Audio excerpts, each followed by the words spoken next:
Hi, everybody. Welcome to TFE Live. This is our show number 228 for the 15th of October, 2019. Julia, I trust you are well. Indeed. It's turned cold here. I know. I was going to say it feels like fall. It feels like winter. It's not quite a winter in Michigan like where our guest is standing by in Grosse Pointe, but it feels winterish here in the Bay Area. Yes. Do you want to say anything about our usual pre-season, pre-show? Well, it's not too early in the show to like and subscribe and share us because otherwise people will miss part of the show. Indeed, and we had a record number of shares, I think, yes, for a non-hurricane show I know. on Friday. And also, if you're so inclined, go over to sailingillustrated.com and become a patron via Patreon. Give us $1 or 10 or 100. Some people give us 1,000 a month, believe it or not, in what is viewer-supported media, webcasts, live streams. Thank you for joining us. Welcome, everybody. I'm your host, of course, Tom Ehman. I'm sure you know that. And Julia, our coordinating producer. Let's get on with today's TFE Live. First, we want to welcome all of our friends north of the border who celebrated yesterday their Thanksgiving and wish them all, hope they had a nice Thanksgiving weekend in Canada. Canada. Our friends and family. My wife is Canadian. Our daughter, of course, can become a Canadian if she wants anytime. And Bruce Burton, who's standing by in Grosse Pointe, Michigan, just north of Detroit. He's close to Canada. He's close to Canada. In fact, Bruce, I'm going to turn your mic up. We'll get a little bit of trivia while we're at it. Good afternoon to you, sir. Thanks for having me, Tom. It's really great to be here. Delighted to have you. And what is the one, Julia, do you know this? What is the one point in the United States, the lower 48, that is north of Canada? That'd be Detroit, Michigan, Tom. It's right where Bruce is sitting in Detroit and Grosse Pointe. Detroit is actually north of Windsor, Ontario, a little bit of Ontario that sticks out below Detroit. So we're going to go to Bruce in a minute. I would say Alaska. Alaska's not in the lower 48. Oh, you said lower 48. Lower Sorry 48. about so that. that wasn't a trick question. But we'll get back to Bruce in a minute. Welcome, Bruce. Thanks for joining us. And again, belated happy Thanksgiving to all of our friends north of the border and elsewhere in the world who would have been celebrating it this weekend. I think with Julie, with Indigenous Peoples Day and the fight over Columbus Day and all the things, I think just celebrating Canada's Thanksgiving Day might be more fun in future. Well, we're going to celebrate our own Thanksgiving Day. We are in due course. Yes.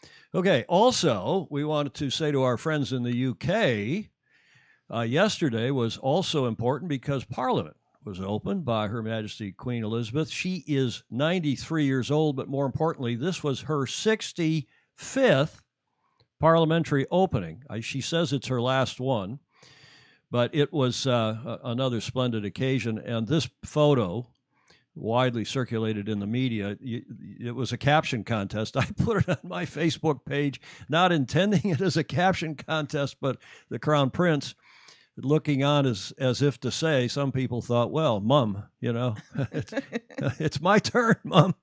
I don't know if that's the case. He's 70, is he? How old is he? He's older than I, so yeah, he's got to be. And she's, as I say, 93. Congrats to them. Bravo, Zulu, on the royal household who continues to do amazing things for their country and the world. And thanks to all of you who sent us a note. Yes, we did survive last night's quake. It was not a big deal, at least for those of us here. I'll back that off. Oops, let me back that. There, you can see we are in the lower left corner of this Google map, of this screen grab. We're about where call it the F or the R is in San Francisco in the lower left corner, in the Marina District on the north end of the 7x7 area known as the city and county of San Francisco. The earthquake was where the drop pin is. That's over in the East Bay near Walnut Grove, where there's actually a famously good restaurant called, I don't know. Well, not Walnut Grove, Walnut Creek, called the Walnut Creek Yacht Club, which is not a yacht club at all. It's a restaurant, but it's run by a sailing fan. But this is... This was a bit of a shaker. It was 4.5. I was preparing last night's show, or today's show, last night when it happened at about 10-something.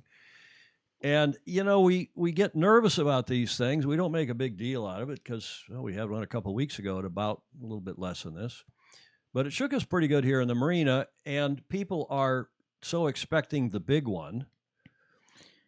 that has been promised since the last big one hit in 1906. But there was also a pretty big one 30 years ago this Thursday. Have a look and listen to this.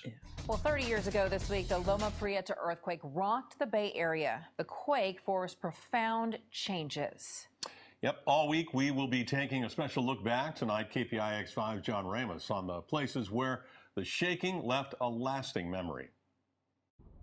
People in this area could feel the earth begin to move, but for the rest of Okay, I'm not going to play this whole tape, but it was a big deal because people were watching live the World Series between the Giants and the Cross Bay rivals, the Oakland A's. Confused. This is what Candlestick looks like today, literally a hole in the ground, as the Giants and 49ers have moved on to greener pastures. One of the most disturbing images was the collapse of the upper deck of the Bay Bridge. Irma Escatel had just arrived from Mexico and remembers the haunting pictures. The bridge was like that, laid down like this side, and all the cars under the bridge and cars. For me, it was very scary. One person died and the bridge was repaired, of course, but it took another 24 years to replace the old erector set eastern span. Okay, so that was 30 years ago this coming Thursday, the day after tomorrow. 63 people, fully 63 people died, and something like 3,700 plus people were injured, some of them seriously, in that what was called the Loma Prieta quake, because that's where it happened down near Santa Cruz, down in the peninsula, well south of us, but it was a big deal. It was a 6.9 quake. I'm not going to play the rest of this video, but there was considerable destruction. Look at this. Tragedy. 63 people died when the upper deck pancaked onto the lower. Yeah, and that was in the bridge over in Oakland. That pancaked, and of course it led to some urban renewal all over the place, and nicer parks, nicer walkways, as they removed the stuff and said, oh, look at the beautiful view here, maybe we'll replace it with another concrete double-decker freeway. Okay, enough of all this. Just down the street from us, this is a block away from the Beach Street Yacht Club here in the marina, because the marina is built on basically quicksand, and the gas pipes broke and a lot of fires broke out. Apartment buildings fell into the street, Julia, just one block away. Yeah. My husband went down and looked out, and he says, you'll never believe it, that there's an apartment house in the middle of the street. One block from here. Yeah, half a block from here. And I said, no, I do not believe you. And I went downstairs, oops. There it is. There it is over your shoulder. And, yeah. Of course, that was 30 years ago, as I said, 30 years ago Thursday. So when these things happen, it's not that big a deal. It was a bit of a shake, and, it was maybe 4 or 5 seconds. And some are sharp cracks, and some are just swinging, as last night's was a bit of a swinging back and forth. But even over at the epicenter in the East Bay, it wasn't too big a deal. But you're worried about whether it is the first shock of something bigger to come, the foreshock, or whether it's the precursor of, who knows what, or whether it's just the one of several little ones to come, Julia. Yeah, no, there's no good way of predicting that. But thank you for your notes of concerning us. We not only survived, but we lived to talk about it. And, we have tornadoes where Bruce is in Michigan. We have hurricanes down in the southeast and so on. But with us, joining us live from Detroit, Michigan, from Grosse Pointe in just a minute, Bruce Burton, who is the former president of U.S. Sailing, and now the chairman, has been for some time, the chairman of the U.S. Olympic Sailing Team and Committee. We'll be with him in a minute. I want to thank Blake Middleton, who was on the show with us a week ago today, last Tuesday. Blake from Wayzata, Minnesota, where he is the race manager both at Minnetonka Yacht Club and also at Wayzata Yacht Club. And he was a delight to have on the show. But further to his appearance on the show this past weekend, much to his pleasant surprise and ours, he was awarded by Minnetonka Yacht Club a Lifetime Achievement Award for all he has done for the sport, good. Particularly up there in Scout Country. And this cannon, which I had never heard of, but the cannon, Blake tells me, is originally from the Inland Lakes Yachting Association. Bruce and I, growing up in the Midwest, we sail scows in the Scout Country, which is basically the Inland Lakes Yachting Association. The clubs in Minnesota, Wisconsin, Northern Illinois, and Western Michigan. It's a terrific group of clubs, yacht clubs, one of the most vital groups of clubs in the country. I see Bruce shaking his head yes. We'll get to him in a minute. and talking too about sailing in the Midwest and the Great Lakes.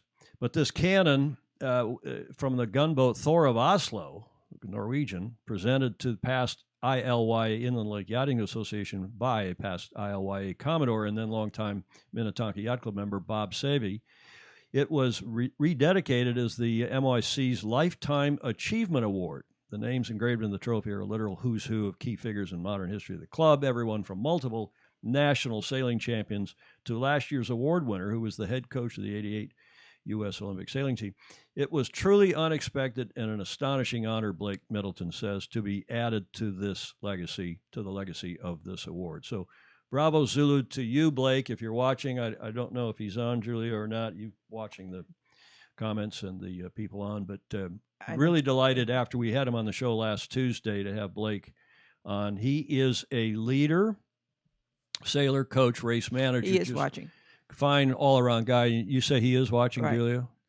Okay, good to me. Bravo Zulu, Blake. Good to know that you're on. And I just want to say about Blake, he's done all of this and more, having struggled, having fended off MS, multiple sclerosis, for a couple decades. He's had a tough bout with it, but he is the most optimistic, upbeat guy you'd ever hope to meet, notwithstanding MS.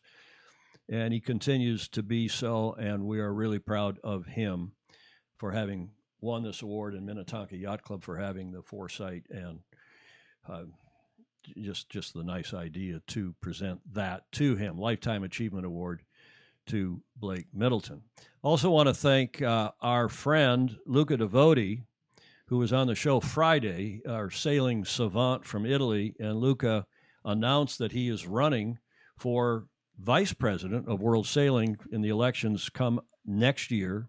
The elections are actually in the fall, our Northern Hemisphere fall of 2020. But that show on Friday, in a very interesting conversation, wide-ranging conversation with Luca, who I said, Bruce, to him on the show, he was the first person ever to show up on this show with a necktie on. Even you, as an esteemed past president and past Commodore of Bayview Yacht Club, doesn't have a necktie on. I've never worn a necktie on this show, but Luca did. In fact, even Phil Lotz, the immediate past Commodore of New York Yacht Club, didn't wear a necktie on here. So we're very proud, weren't we, Julia? Yes, Luca. but it's very proper. You shouldn't make fun. I'm not making. Well, I am. I'm teasing him a little bit. But Luca was on. We had 129 shares of that show, over 6,500 views, and the reach is astronomical. But people were interested, and a lot of those, of course, in replay. You can watch the shows in replay. Future speakers or guests include John Marshall, Stan and Sally Honey, U.S. Sailing CEO Jack Gearhart, who, by the way, I will see tomorrow. He's here talking. You're going to come over, Julia? Yep. And as you probably know, Bruce, they are doing an Olympic media availability tomorrow at St. Francis Yacht Club in the morning. The head coach, Luther Carpenter, Jack Gearhart, and a lot of the Olympians who are training here in the Bay Area, right? We'll all be there. And we'll go over and have a look at that tomorrow and maybe ask a question or two. In the meantime, we told you last week, we're having Lily Zhu will be joining us soon. We haven't quite teed up the date. She's very busy, but we will get her on. And she is the Golden Lily. She is the first Olympic medalist in sailing from China, and she's Asia's first Olympic gold medalist. And quite a gal, as I said last week, she speaks English better than my Mandarin, though notwithstanding I had a Mandarin tutor for 10 years, and I can't remember how to count to 10. Yes. Ji, Mgoi, that's Cantonese. Ni hao, wo hen hao, and that's about it for me. But we'll have her on. Delighted to have Lily coming on soon. Just a quick update on the America's Cup. You all are curious to know the latest, so here it is. We do have a photo from over the weekend from one of our FOSI, our Friends of Sailing Illustrated. They did get sails up, or at least mainsail up, I presume jib up too, on Luna Rosa Prada Pirelli. They have been very circumspect. They did send out one picture of Luna Rosa, the red moon, of course, in Italian, with that red harvest moon rising. And it wasn't that great a picture, frankly, but it was an interesting photo. And that's about it. This is a spy photo taken by a friend of ours. And that's Luna Rossa Prada Pirelli. They have gotten sales up. Meanwhile, the Kiwis and Magic, New York Yacht Club's American Magic, have been sailing a lot. This is once video sent by a Fozy. You can hear them laughing in glee as they sailed by. This is a race last Saturday in Auckland that one of our friends was sailing in when the Dolphin, Te Awaihe, came by. And likewise, this video sent by a friend, taken by Live Sail Die, the cool website with this astonishingly cool music.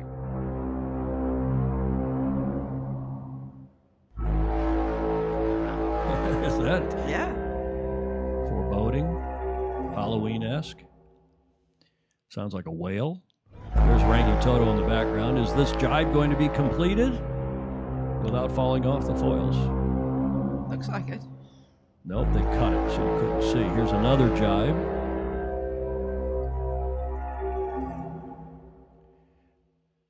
Completed. Do they fall off the I foils? don't think so. Yes, they do. Oh, there. Watch just there. Wow. Yeah. Now watch in the lower left corner. There, I'm going to freeze it. Freeze the video.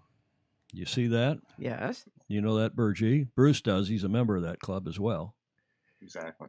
You see that, Julia? Yes.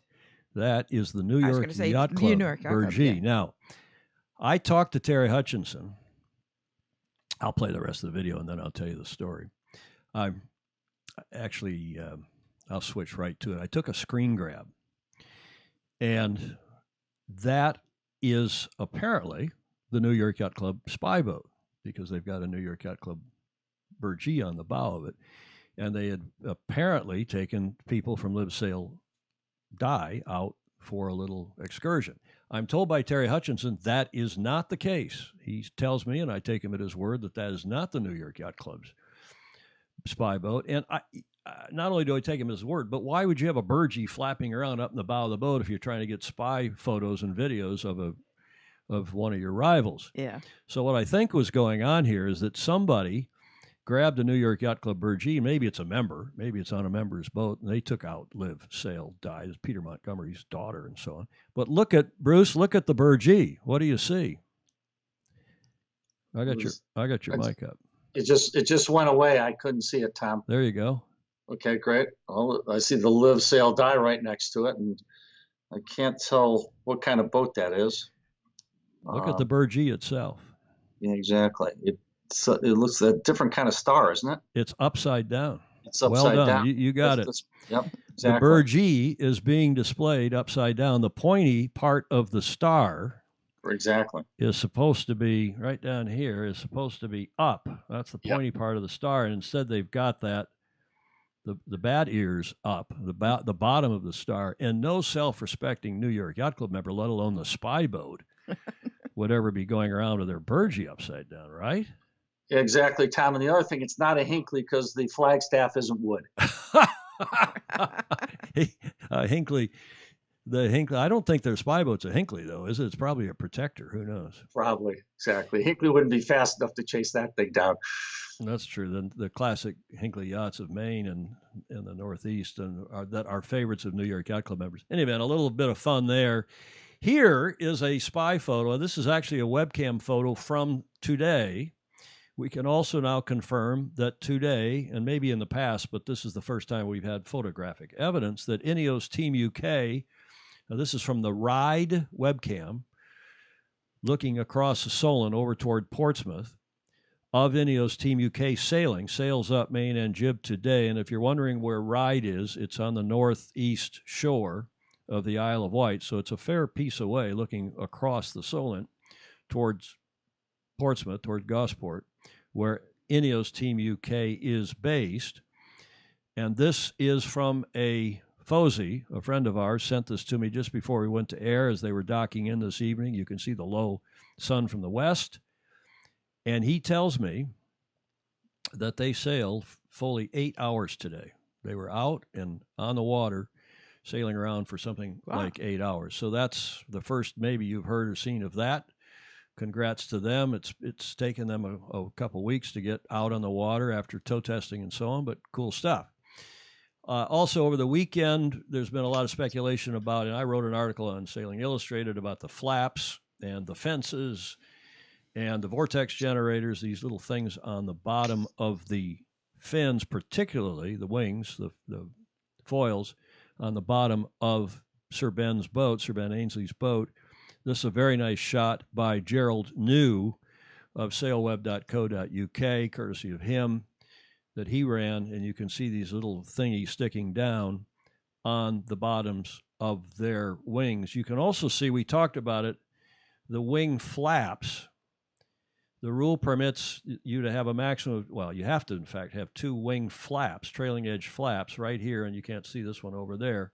We showed you on last Friday's show, but there is a flap. You can see maybe the flap right, well, that's not a very good line, but right there, you can see the indent or the line.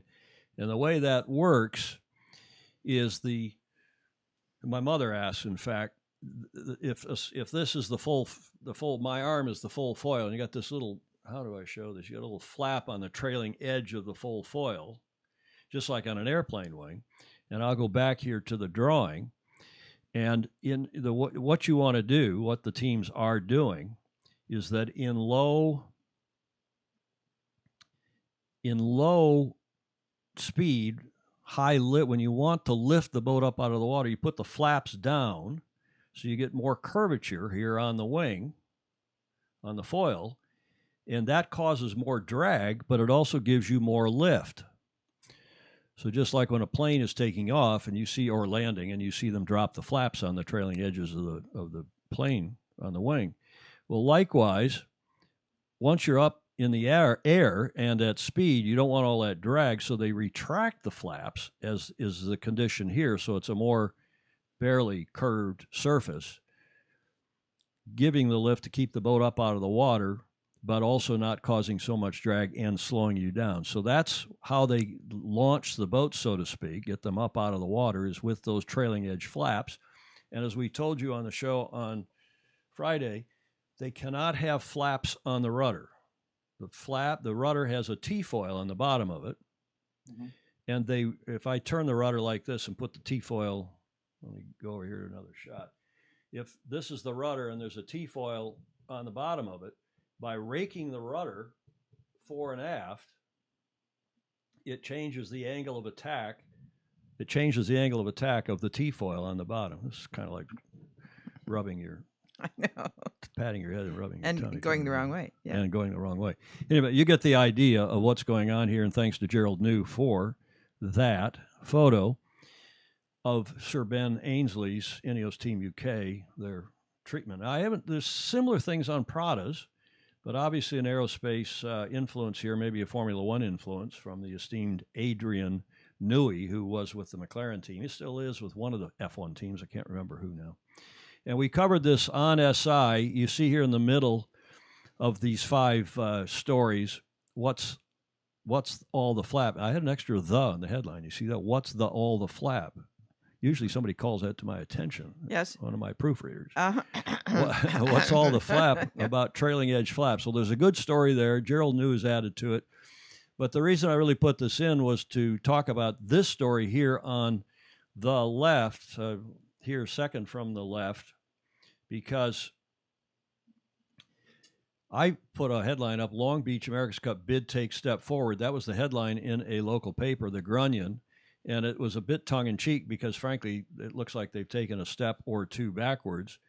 And if you go to what I'm now hearing, one hears that Long Beach Yacht Club is now talking about suspending their cup campaign. Internally, I'm hearing from members in the club that there's a bit of discussion that maybe it's time to call it off because they really haven't raised any big money. They've got a couple things going on, including this supposed television show on the Condé Nast network. What they're lacking is time. But they're lacking, exactly, Julie, as you say, they're lacking the time to get going. So I'm hearing they're about to suspend, or at least considering suspending the campaign, and it's putting a lot of pressure on these folks who are good people. I know at least Bill well, Staff Commodore Bill Durant, who's the immediate past Commodore. I don't know Commodore Daniel as well, but she's got her hands full leading a very prestigious club that is some 80 years old. And she, by the way, is the first. Did you know this, Julia? Camille is the first female Commodore. Yes. At Long Beach Yacht Club, just like the first female we had here at St. Francis last year. Bruce, have you had a female Commodore yet at Bayview Yacht Club? No, we had our first director this past governor's term, and we have our first female running for Commodore this year. So the question is very timely, Tom. Good. How about Grosse Pointe Yacht Club? Yes, they have. They've had one absolutely fantastic female Commodore that I know of that was serving the same year that I was in 2010. She did a fantastic job, ran for Secretary of State and lost, but she's really a very accomplished woman. Cool. Okay.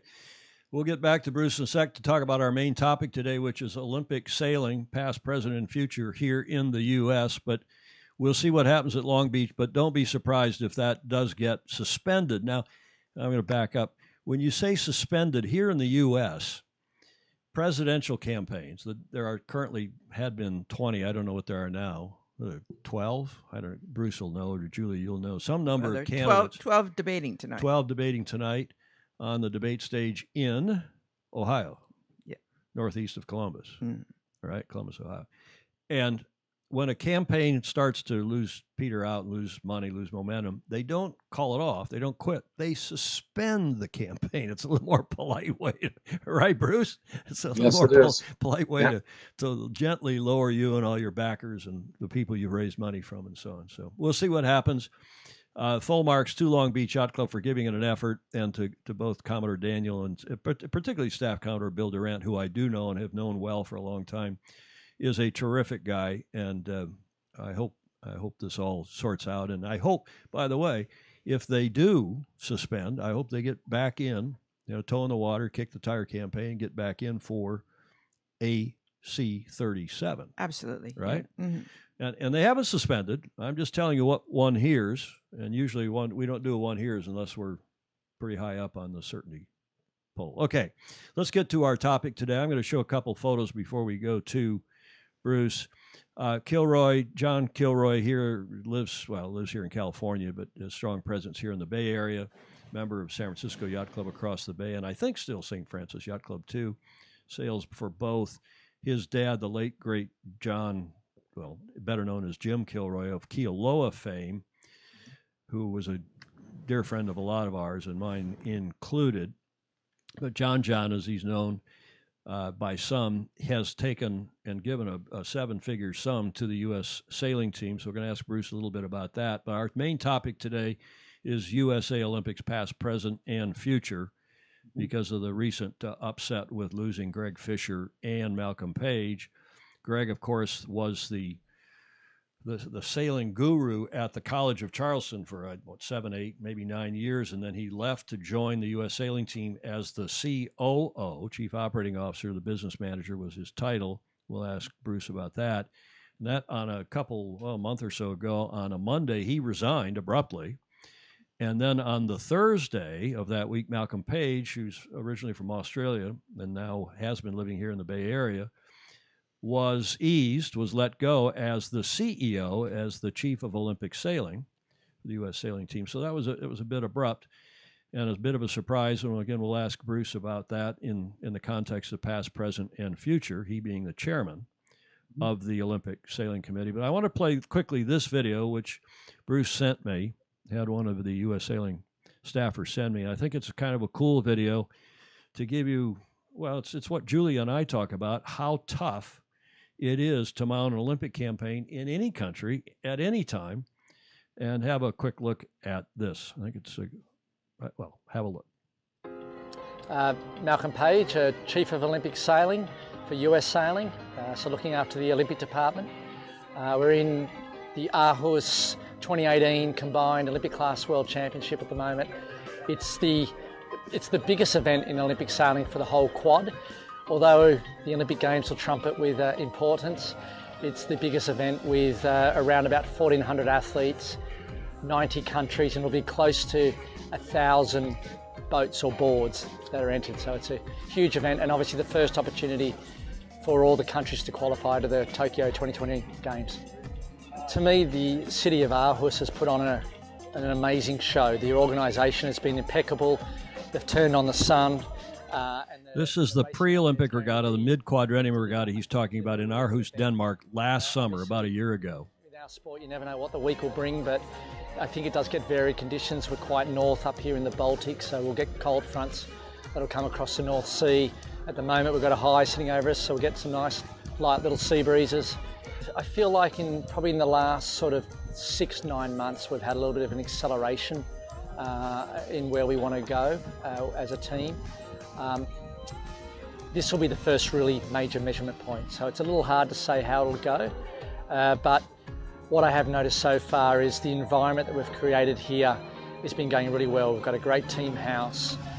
We're trying to create team unity with all the athletes, the coaches, and to me that's one of the most incredible things, especially from a country like USA, is that the pieces of the puzzles are there. So if we can combine it, it was funny how that knowledge and then that investment will be self-perpetuating.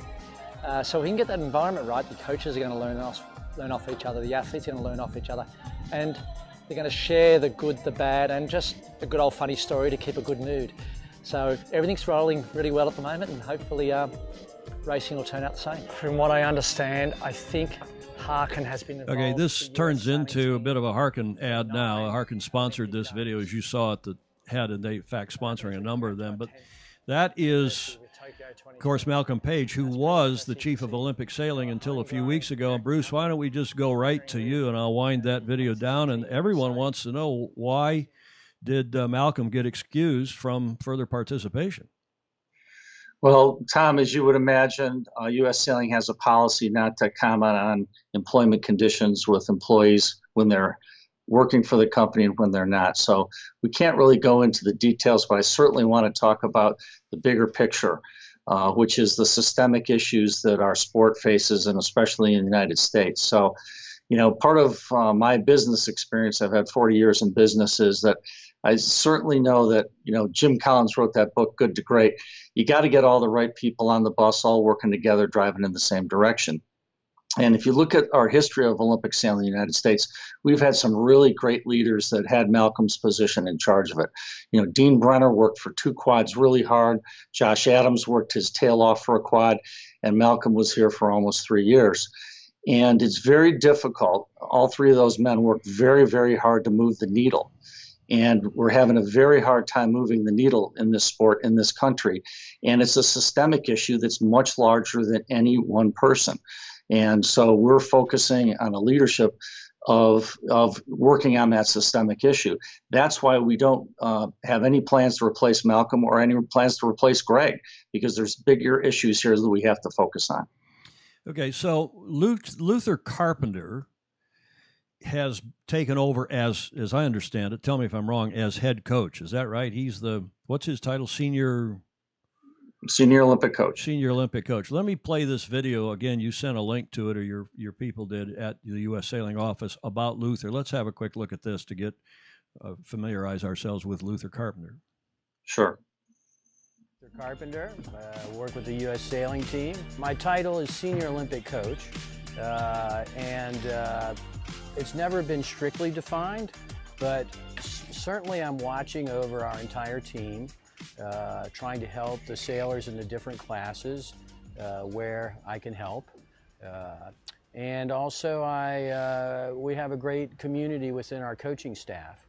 And in the last couple quadrenniums, I've really tried to offer how can I help others gain better coaching skills. In our discipline, we're always analyzing.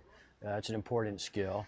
And as coaches, we're analyzing each other, we're analyzing our athletes. It will happen more often. I'll watch racing that my sailor is participating in and just start to identify who I think is racing well, who's a smart sailor, who has boat speed, upwind or downwind, just to try and really gauge or get a feel for what it looks like. What does the top bar look like?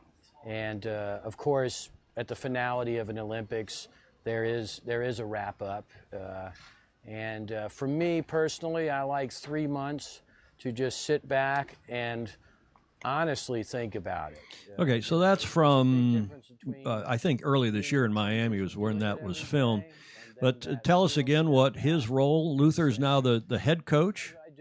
He's a senior Olympic coach, and his role is not expanded that much. He certainly is, as he said in the video, overseeing all the coaches. And the reason he's not being promoted to Malcolm's job is that if you look, what happened in Australia when Victor Kovalenko, who was coaching the men's and women's 470s in 2000, they won 2 Olympic gold medals.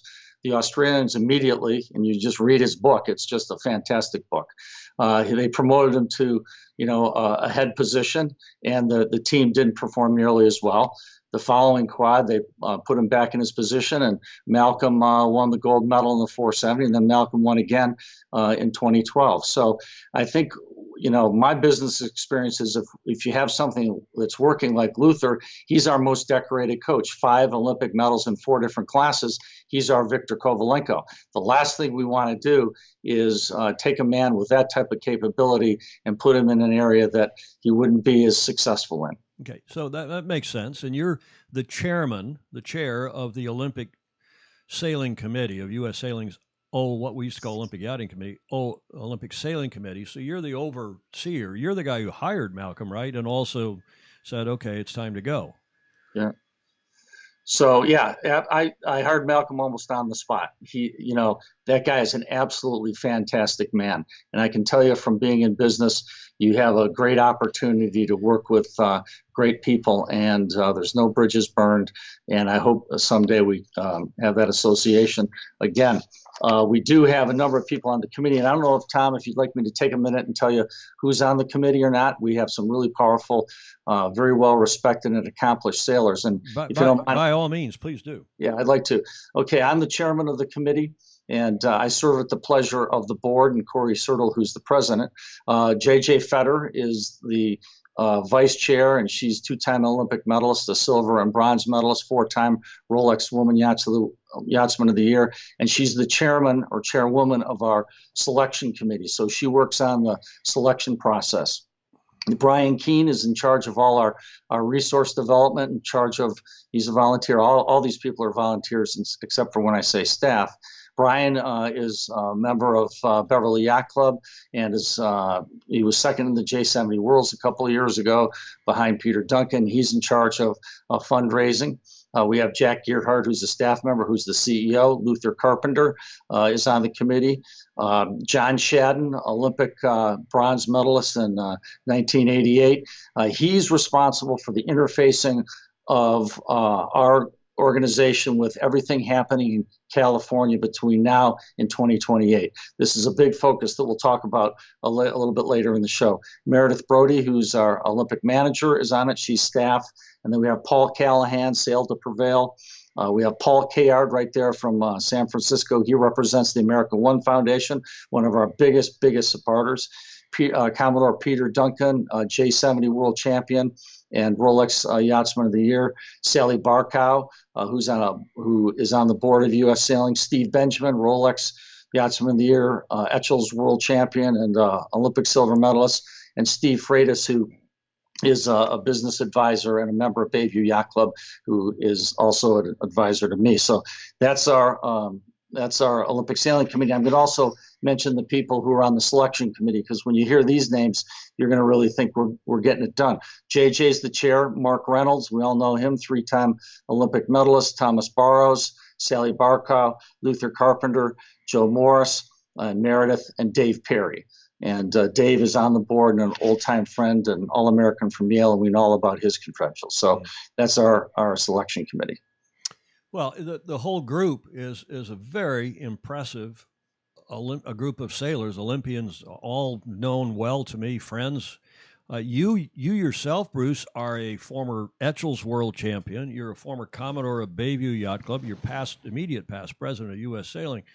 the credentials are impeccable, but the results have been suspect. And it's, a lot of the same group has been involved now for several quadrennial. Tell us what Jack Gearhart, the CEO of U.S. Sailing, what's Jack's role going to be going forward? Well, one of the things that's really important is that we operate as one organization. And when I was president, one of the things we really concentrated on, it was part of the move from Portsmouth up to Bristol, was to break down the silos within the organization. We had redundant capacity within the organization. So you had people doing PR from different elements of the organization, a lot of redundancy, and we need to be one team, and that includes the Olympics. The Olympics were very much isolated, and for a lot of reasons, because the organization needs to support the Olympic efforts. And in the Olympic game, you've got to eat what you kill, and so there's a different level of urgency. So what we did is we redesigned the way we work internally at U.S. Sailing. This was about 4 years ago, and we moved just recently, a year and a half ago, maybe it's 2 years now, up to Bristol, and we created something that was called Customer Connect. And we reduced the amount of redundancy within the organization. And the last big element that we have to take care of is getting the Olympic department completely integrated so that we're one team on leadership. And Jack has done a really good job of leading that change and being part of it. That's another reason that we're not going to replace Malcolm, is Jack has to be part of that integration of the Olympic team into the rest of the organization. It'll help with our fundraising. And I want to talk a little bit about that too, because we have exciting things going on in our foundation. So this is all part about being one team. We have almost 46,000 members in U.S. Sailing. And one of the things that Malcolm always said, and he's absolutely right about this, is that this country, the United States, has more resources than any other country in the world by far. It's our responsibility to figure out how to bring those resources to bear. And by this strategy, we believe making one organization, we can be the most effective in marshaling resources for the benefit of the athletes and the coaches. Well, as you know, I couldn't agree more. And when I was the Jack Gearhart as the executive director of U.S. Sailing, before a lot of our people were born, back in the late 70s, early 80s, we had exactly that structure. We had not quite as many members. We had 40, just give or take 40,000 members, but we only had 20 people on the staff, not 50, whatever it is now. Mm-hmm. And we were very tightly integrated. In fact, Blake Middleton, of whom we were speaking, was hired when I moved Jonathan Harley over to help Sam Merrick, who was then running in your role as chairman of the Olympic Sailing Committee. And Jonathan had been running One Design small boat racing. He went over to focus as the operations manager, logistics for the Olympic team, and Blake Middleton came in as his deputy to run the other non-Olympic aspects and help Jonathan out when and as necessary on Olympics. And so I couldn't agree more that, and my PR people did the Olympic Committee's PR. We didn't have a separate, as I know you did for a while when Will Ricketson, who's now with American Magic, was doing Olympic PR separate from you. So yeah, I get all that. But was some of this consolidation? So we know Jack, sounds like Jack is going to play a bigger role in Olympic sailing going forward. Like maybe he is going to assume a good chunk of what Malcolm is doing, and maybe you are as well. Is that right? Absolutely. Jack is a very accomplished executive and very capable. And that is part of the whole strategy here, is that we need to be fully integrated, and there's nothing better than when the CEO of an organization is actively involved in making change. And I just think it's absolutely fantastic that he's embraced the opportunity here to really get the system integrated within U.S. Sailing. It's really great. Well, in fact, I'll leave Jack on because fundraising is crucial to all this. Let's talk about fundraising. First of all, we're talking past, present, and future, and I don't want to dwell on the past either, and neither does, to his everlasting credit, Malcolm, who was just up at the Stag Cruise here at St. Francis Yacht Club the weekend before last, was very positive and upbeat, no grumbling. I barely had time to talk to him because I was busy with other things, but he did talk at the Lighthouse and was very positive and upbeat about Olympic sailing and about U.S. Olympic sailing, to his everlasting credit. But there continues to be this undercurrent of financial issues.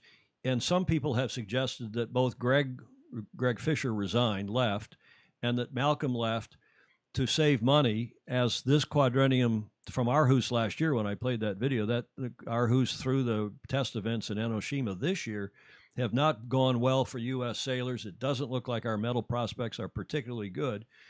And that by easing the two of them, or by Greg leaving and Malcolm being excused, that it's going to save money short term for investment in the future. Is there any truth to all that? Absolutely not, Tom. I mean, there's nothing could be farther than the truth. We've always had budget. Every business has budget problems, and I really think about the money in this way. We spent about $16 million last quad on both the ODP and on the Olympics. Hang on, if I may, because we want to talk about ODP, the Olympic Development Program for the normally younger non-Olympians, correct? Absolutely right. And America One, we'll talk about that too. Just absolutely fantastic program.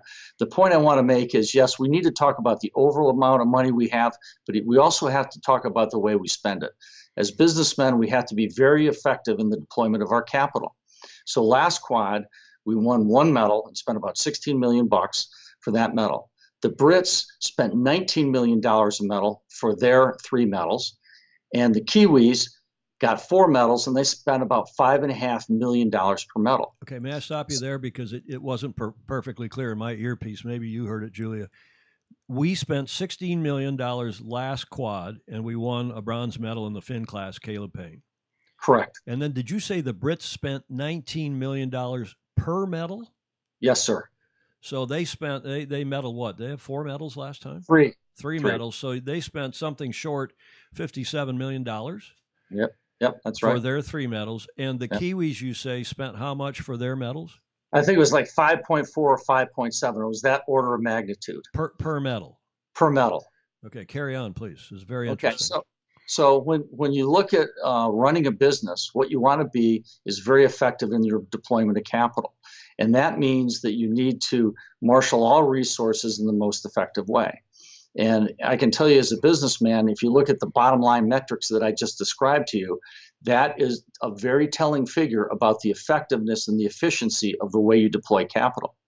So one of the things we need to get better at is the deployment of capital. And that goes to the fact that we have had for a long period of time, for probably 4 or 5 quads now, what I call a quad mentality. We keep focusing on medals, when we really need to focus on the history that we make today. You're a Michigan man. You know that Henry Ford said the most important history we make is the history we make today. And one of the statistics that is also very important for the friends of Sailing Illustrated to understand is that 100% of all Olympic gold medalists in the 2016 quad were on a minimum of 1 world championship podium in that quad. I think it was 74% of all medalists were on a minimum of 1 world championship podium. So we don't really need to talk about Olympic medals before we talk about world championships. Our goal really needs to be to get our athletes in a position so they can be on those world championships podiums. So my goal is that we get an organization that is very focused on what we're doing today, and that very much aligns with the way Luther Carpenter runs his programs. The most important history you make is the history you make today, and that's how you become very effective in the deployment of capital, when you work on how you spend your money and how you work every day. So that's certainly a big goal for us. How about overall fundraising? The problem really for us in many respects is that the Brits with their national lottery, they have way more than 57 million, because we're talking about them spending 19 million per medal. Mm-hmm. And their budget, I don't know what it is, you would know better than I, but our total budget was 16 million in the last quad, which resulted in 1 medal, whereas the Brits' budget was what? Mm-hmm. It's like I said, 3 times that number, and those are numbers we get off the internet, so I'm sure there's probably some inaccuracy, but the point is that's the relative scale of it. And when you're a smaller business, what you decide to do is you decide to deploy your capital in the best way you feel you can to achieve your goal. And so one of the limitations that we have in our country is that we have the Ted Stevens Act, which means that we need to spend money more evenly distributed in classes than we might have chances in. But on the other hand, we have some really good things going on, classes that we might not have good prospects in this quad, but in the following quad, we have great prospects. I look at some of the younger sailors that we have are absolutely fantastic, and if they stick with it, they're going to be very successful. But I know I want to learn. I want the organization. My goal is to become very effective in spending the money that we have. There's no reason to raise more money if you can't spend the money that you have effectively.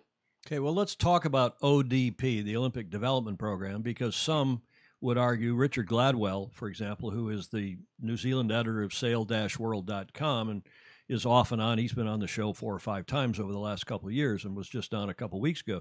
He said the U.S. should be very happy that our Olympic development program seems to be working, that we've got kids in the pipeline at the World Youths, the World Youth Sailing Championship, and we have done very well now for 2 years in a row in that event. Talk to us about, if you would, about ODP and what our futures prospects are, and how much money is going into that, and where is that money coming from? That's absolutely a great question. Right there, right in your backyard. America One is the genius organization behind the ODP. Leandro Spina is the director for us at U.S. Sailing. And the best way to describe, for me, this is my description of it, we don't publish it this way, but the ODP is the grease between the gears. There are so many good youth programs around the country. And what we're trying to do is help the young athletes to become better.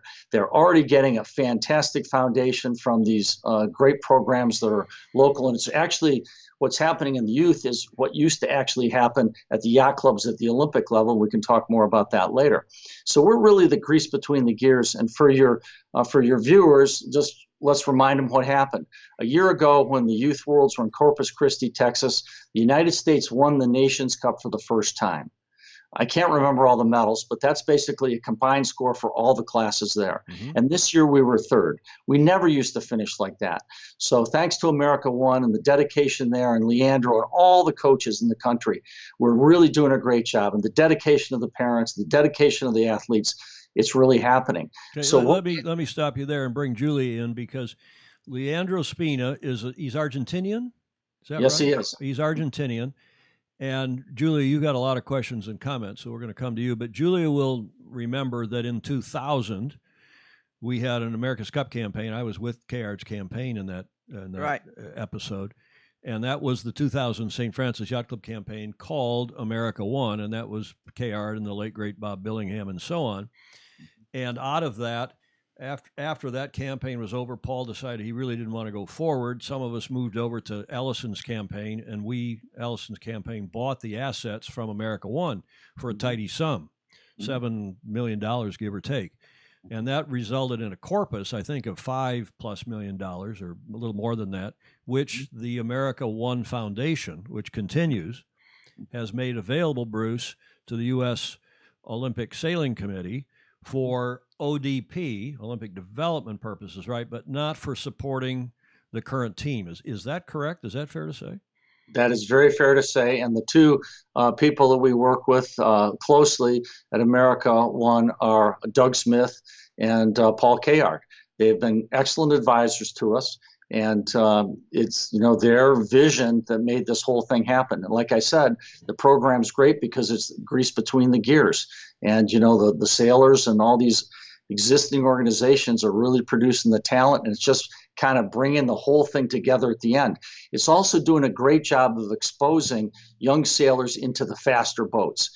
It's an Olympic development program, so certainly what we want to do is move these sailors that we have right now in youth sailing into the faster Olympic boats. So that's a focus that we're going to have in the next few years is moving them from the international 420s up into the NACRA 15s, the NACRA 17s, getting them out of the 29ers and get them into the 49ers. So it's a natural progression of what we're doing.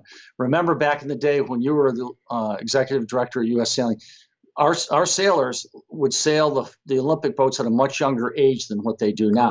Correct. I had my first 470 at the age of 15. Correct. And I'd rather sail a 470 than a 420 any day.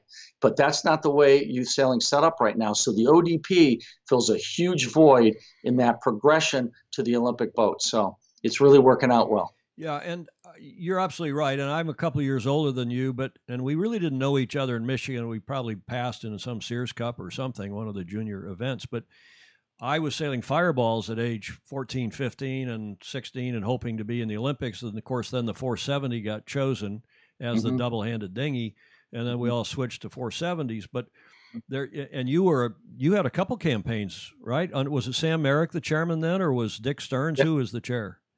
I did campaigns in 80 and 84, and Sam was the chairman. And if we get a chance during the show, I'd like to talk a little bit about that, because you were a really big part of that. And I think what we learned in the 84 quad could be directly translated into where we are now and what can happen. So whatever time is appropriate time, we'll talk about it. Well, we've got as much time as you do, and it's almost 1400 here, so it's 17. It's 5 p.m. there for you in Michigan. But there's one, before we skip ahead to that, tell us some of the concrete things besides the results at the Youth Worlds that have been funded by this America One ODP funding. What other concrete examples are there? How are we getting kids into NACRA 15s, for example? I know some of that's been going on here at St. Francis and down in Long Beach, and I'm sure in Florida, Texas, and so on. What other concrete examples of the ODP funding that may be helping us down the road in 2024, 2028? Great question. So some of the big things are a lot of subsidized coaching. One of the things that provides the fastest rate of improvement with the athletes is superior coaching. And so although they might have very good coaching at the club level, when you expose them to Olympic level coaches and national level coaches, the athletes can progress at a much faster rate. So the first thing is a lot of clinics, the promoted travel to these clinics, and we also arrange for boats. Organization in Oyster Bay, New York, Oak Cliff. We cannot say enough good things about what Hunt Lawrence and Dawn Riley are doing there at all levels. Absolutely. Yeah, not just for the Olympics. Yeah, just at all levels. And that's a perfect example of how we can just add to what they're already doing. They're already doing great things, but how can we come in with Leandro and a whole bunch of coaches that he organizes up? Oak Cliff has the equipment, for example. So if you sailors don't have the equipment, Oak Cliff supplies it. And so if you look at like what America One's doing and what's Oak Cliff's doing, that is part of building this new platform that we need to do in this country to be successful. Okay, so how do we raise more America One money? That's $5 million. The Brits have got, tell me what, 60 million per quad. And they're spreading that money around to lots of different things. We know the Aussies and the Kiwis. But there's one big difference from when you and I were, first of all, did you have a coach? I never had a coach. Sure, we did. Robert Hopkins from Yale. Did you have Robert? Robert as a coach? Yeah, Robert was our coach. Yep. Hop, fantastic. Yep. Well, I never really, I had a junior instructor at our club who, frankly, by the time I was 15 or 16, I was a way better sailor, probably by the time I was 9 or 10. But that doesn't diminish the import of coaching, because it really is important and it really is expensive. But how do we get the fundraising has struggled in the U.S. I know U.S. Sailing has been through three different development directors over the years and over the recent years. And I imagine, Bruce, part of the combo of putting the Olympic program back together with the U.S. Sailing team is trying to centralize fundraising as well. Is that true? You must be sitting in our board meetings, Tom, because that's exactly what we need to do. We've had a foundation that has been very effective in stewardship, but it's not been a foundation that's been built on development. We've done some good development work, don't get me wrong, but what this country is really good at is building scale. America, frankly, in my opinion, doesn't do small well. We just don't do small well. Other countries can do small well. We don't do small well. So what we're going to do is we're going to start putting the foundation in afterburners, and we're in the process of adding to our leadership in the foundation on the volunteer side. And we're going to be making some announcements here in the very near future of people that are joining our foundation board that will really help us. One of the models that we have done, and we've already done the structure of this, is ski and snowboard. Ski and snowboard was maybe 15 years ahead of us of where we are at U.S. Sailing in the development of very effective fundraising. So we have set up our corporate structure between the foundation and U.S. Sailing very much the same way ski and snowboard was. We have Peter Glass that we got from Ski and Snowboard in our marketing department now. And so he knows how they used to do the marketing and the fundraising at Ski and Snowboard. And so you'll see him tomorrow, I believe, Tom. You'll be with him, I hope. Peter's going to be here at St. Francis for this media. Yeah, I think so. I know Jack and the team will be. I think he may be with you. So if not, he'd be. I'd really like to. I've met him from afar. I think at that you made a joke about me sitting in board meetings. I've sat in one, and I'm probably one of the few people that has, because people don't know that you can go to the board meeting. And when you had your annual meeting here last, what was it, October, when you stepped down as president, your term had ended and Corey Sertle's term began. I was there as a fly on the wall, thanks to Jack Gearhart, who said, these meetings are open. We don't advertise it.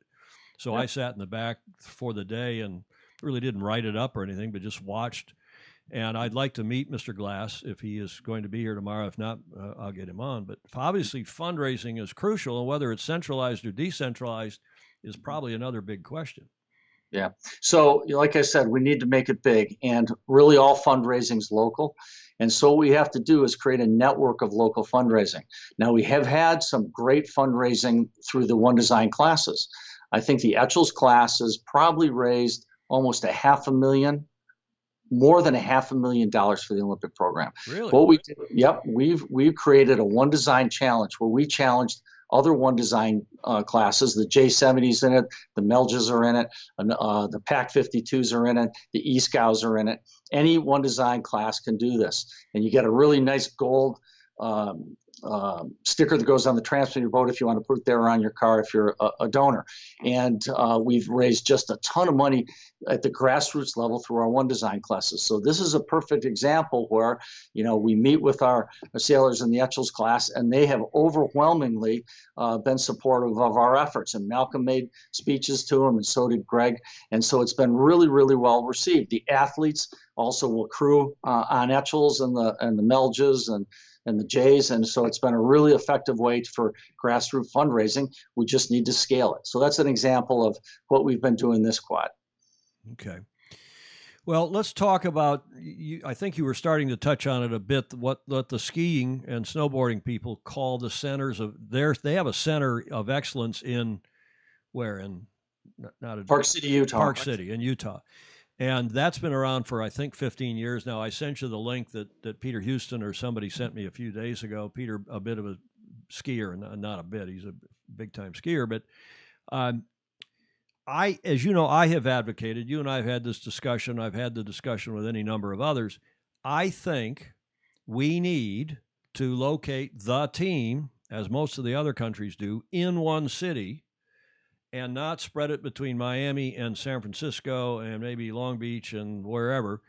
I think that the team needs to have a headquarters and needs to have a center of excellence. The problem with Oyster Bay, with Oak Cliff, is that it's not year-round. I think it needs to be year-round. Okay, it's a big country, so I understand why Miami and the Miami Sailing Center, the regatta park there, is always going to be part of our fabric, and it's going to be probably where the Olympic classes regatta happens in the January, in our winter.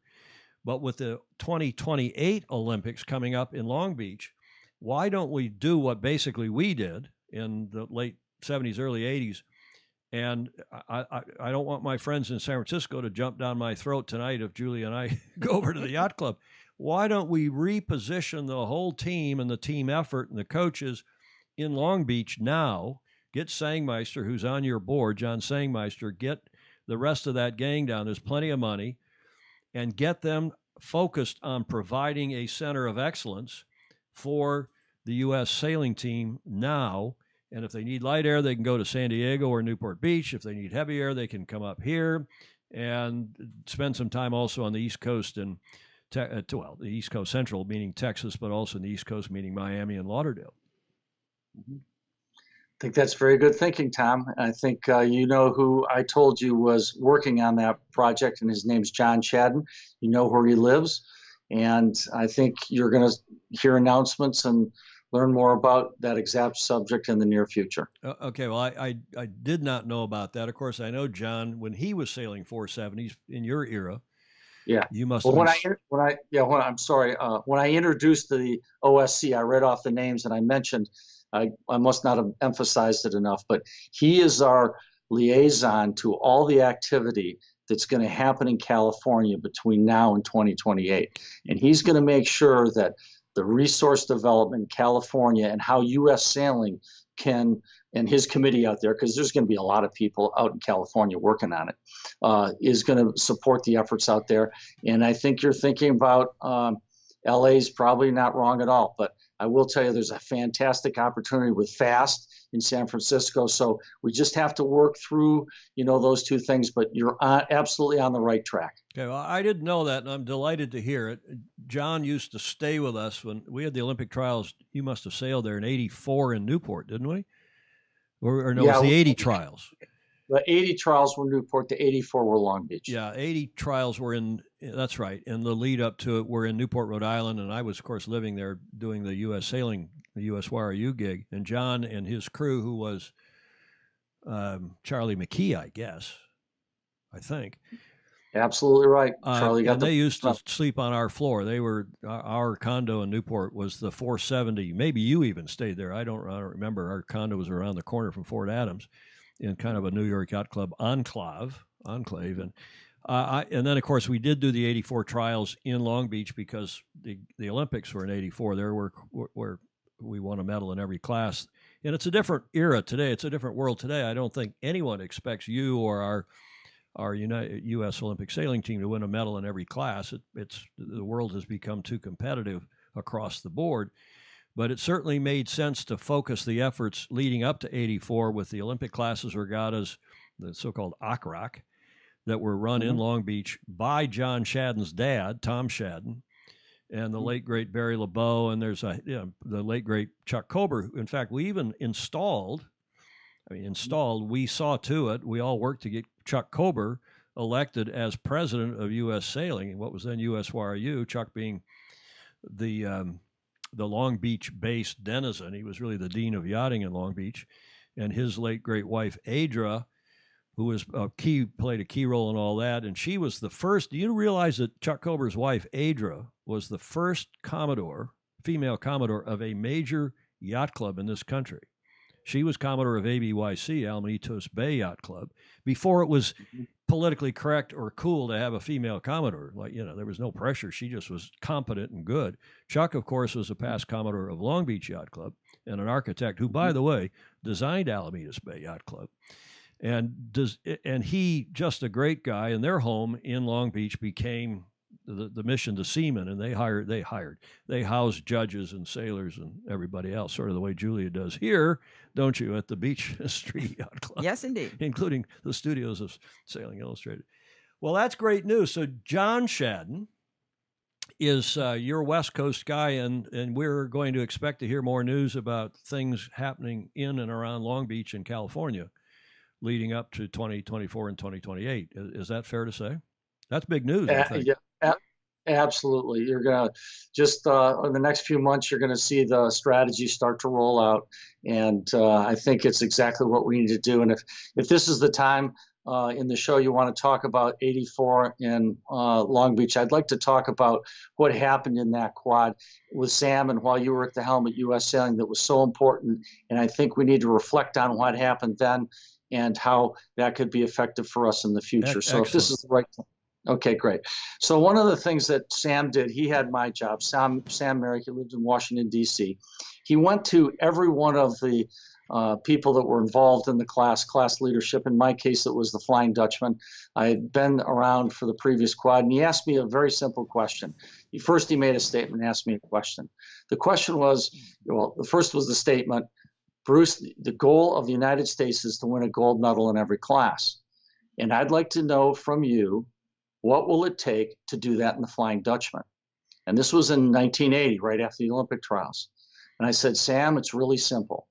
If we have an American-made boat, because we never got a boat as good as the Germans or the Italians, the Mater, because their country got the Mater and the Bianchi Cecchi. We never got a good boat. Our boats were never as good as theirs. If we had a 6-boat team, and if we had our own coach, if you can get the resources to do those things, somebody in this country will pull it off for this country. And mind you, the only person that ever won a medal in the FD before that was Buddy Melges. And you know what? That guy's a genius sailor, and he pulled it off by himself. And the idea that I had at that time is I knew as an engineer, the fastest way to improve is to work in a cooperative environment where you have a team that's all trying to improve together. And then obviously with a coach, you can accelerate that learning. And then also I look at those German and Italian boats, they had wood in them. I mean, we had no wood in the space shuttle. Why should we have wood in our Flying Dutchman? So Mark Lindsay started building the boats. Ding Schoonmaker, who has been the most loyal supporter of Olympic sailing since I can remember, funded the money for the development of those boats, got the money for the coaching, and the resources came through for the United States. And guess what? Jonathan and Carl won the Flying Dutchman Worlds, the first time it ever happened in 1983.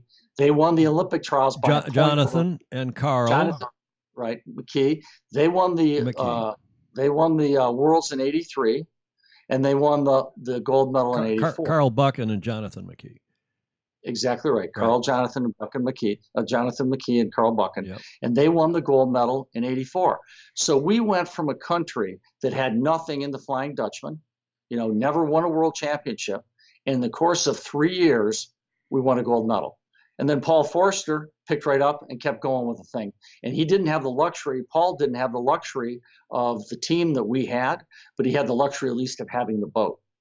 And so my feeling is that for us to improve, we need to work cooperatively, not only at the sailing level, but also at the club, fundraising, and everything level. We need to create a distributed network of cooperation at all levels of Olympic sailing to be successful. And so these are the strategies we have to employ to be successful, and we're going to roll those out. Anything else about 1984? There are a lot of comments, and Julia's here monitoring them all on her computer and on her phone, of course. But Stingray up in Seattle is saying, yes, there's the Seattle guys. And I mean, it's fair to say, you talk about distributed effort, the late, great, Mark, you mentioned a minute ago, Mark Lindsay, and why am I got Julia on here? She's looking at her phone and I'm looking at the back of my head. The total effort was countrywide, and it was from Seattle Yacht Club to Miami and Lauderdale Yacht Club. And I want to talk about that for a second, because I feel like one of the great strengths of when you and I were growing up is that my little club out at Portage Lake, northwest of Ann Arbor, was just as interested in my Olympic campaign until I wrecked my back, as was a big club like Grosse Pointe or Bayview down in Detroit. And all these clubs around the country would help us do our thing. And it was, whether it was Seattle Yacht Club and Carl and Charlie, or it was Long Beach Yacht Club and ABYC down in Long Beach, or the tremendous support of Malin Burnham and the rest at San Diego Yacht Club who backed Mark, all the gang down there, whether it was Dennis doing his Tempest or what have you.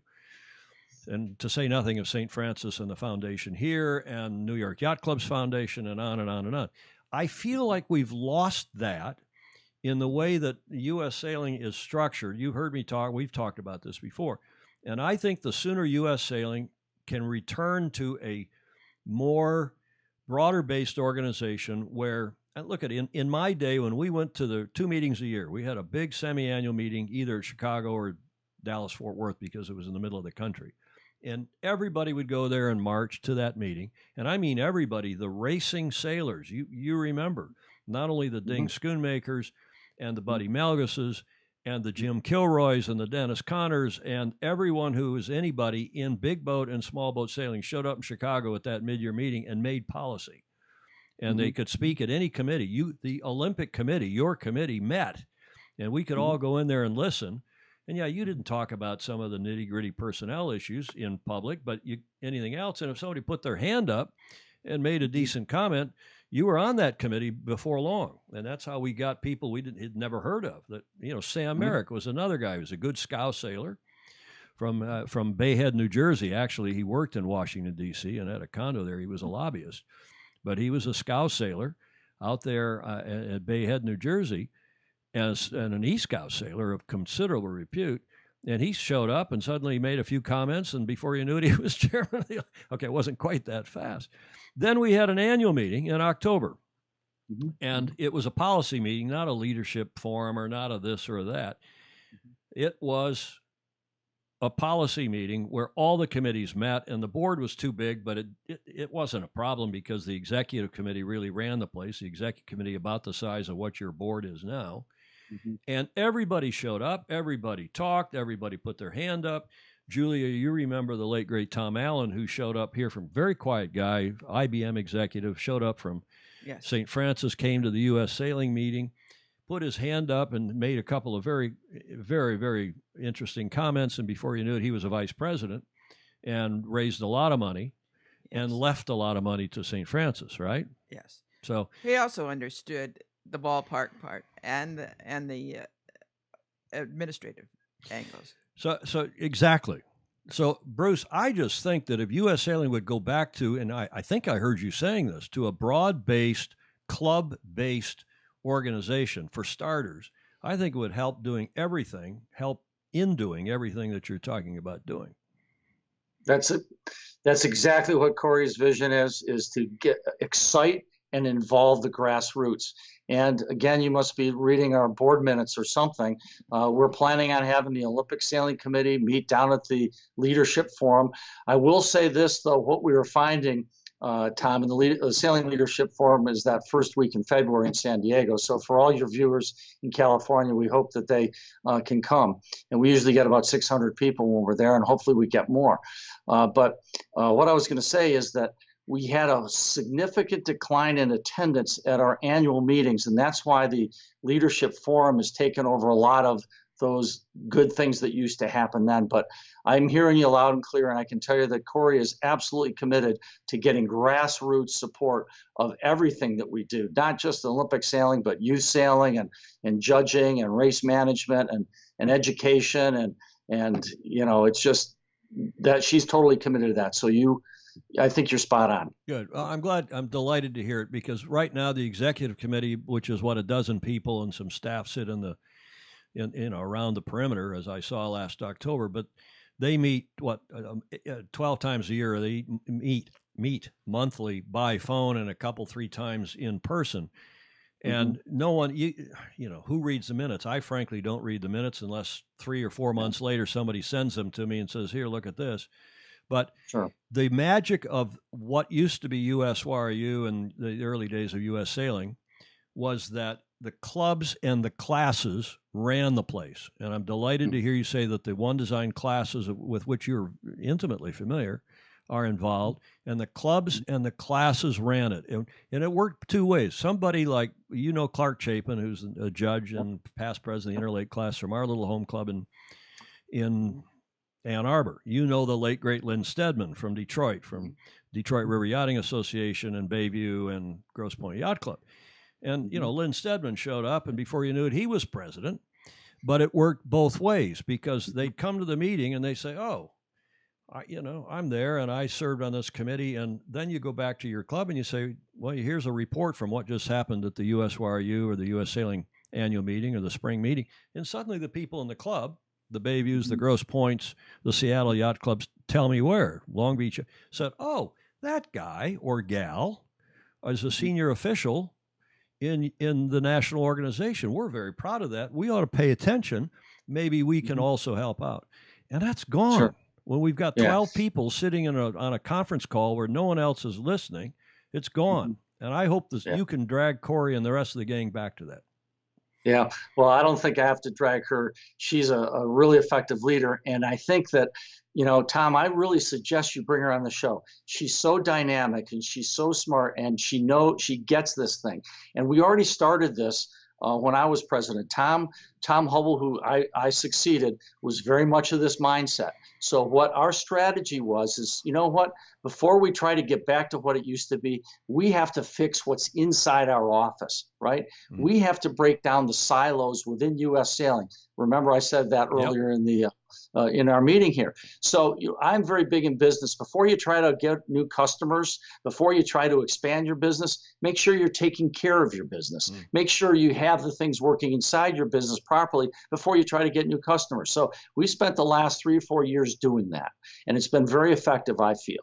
So now Corey, so I had to be, while I was president, very internal looking. Corey is the perfect person because she's ubiquitous. She goes everywhere. She interfaces with people, and her strategy is to do exactly what you're talking about. So my encouragement to you, Tom, is, I worked very hard on the inside of the organization. She's working very hard on the outside of the organization. So my encouragement to you is please invite her on your show so your viewers can hear what she has to say, because she's got a lot of great things. She's working on things. She's made great progress, and I think she's the one that should share those things with you, not me, and also not I.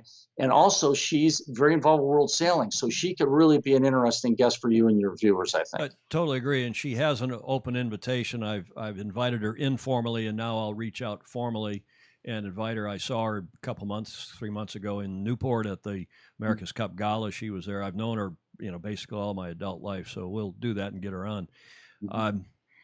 Richard Gladwell is watching down in New Zealand. Glenn McCarthy in Chicago is saying, when U.S. Sailing transferred the power from the volunteers to the professionals and the Rhode Island Office of Volunteers saw they were no longer needed, this is why the biannual meetings imploded.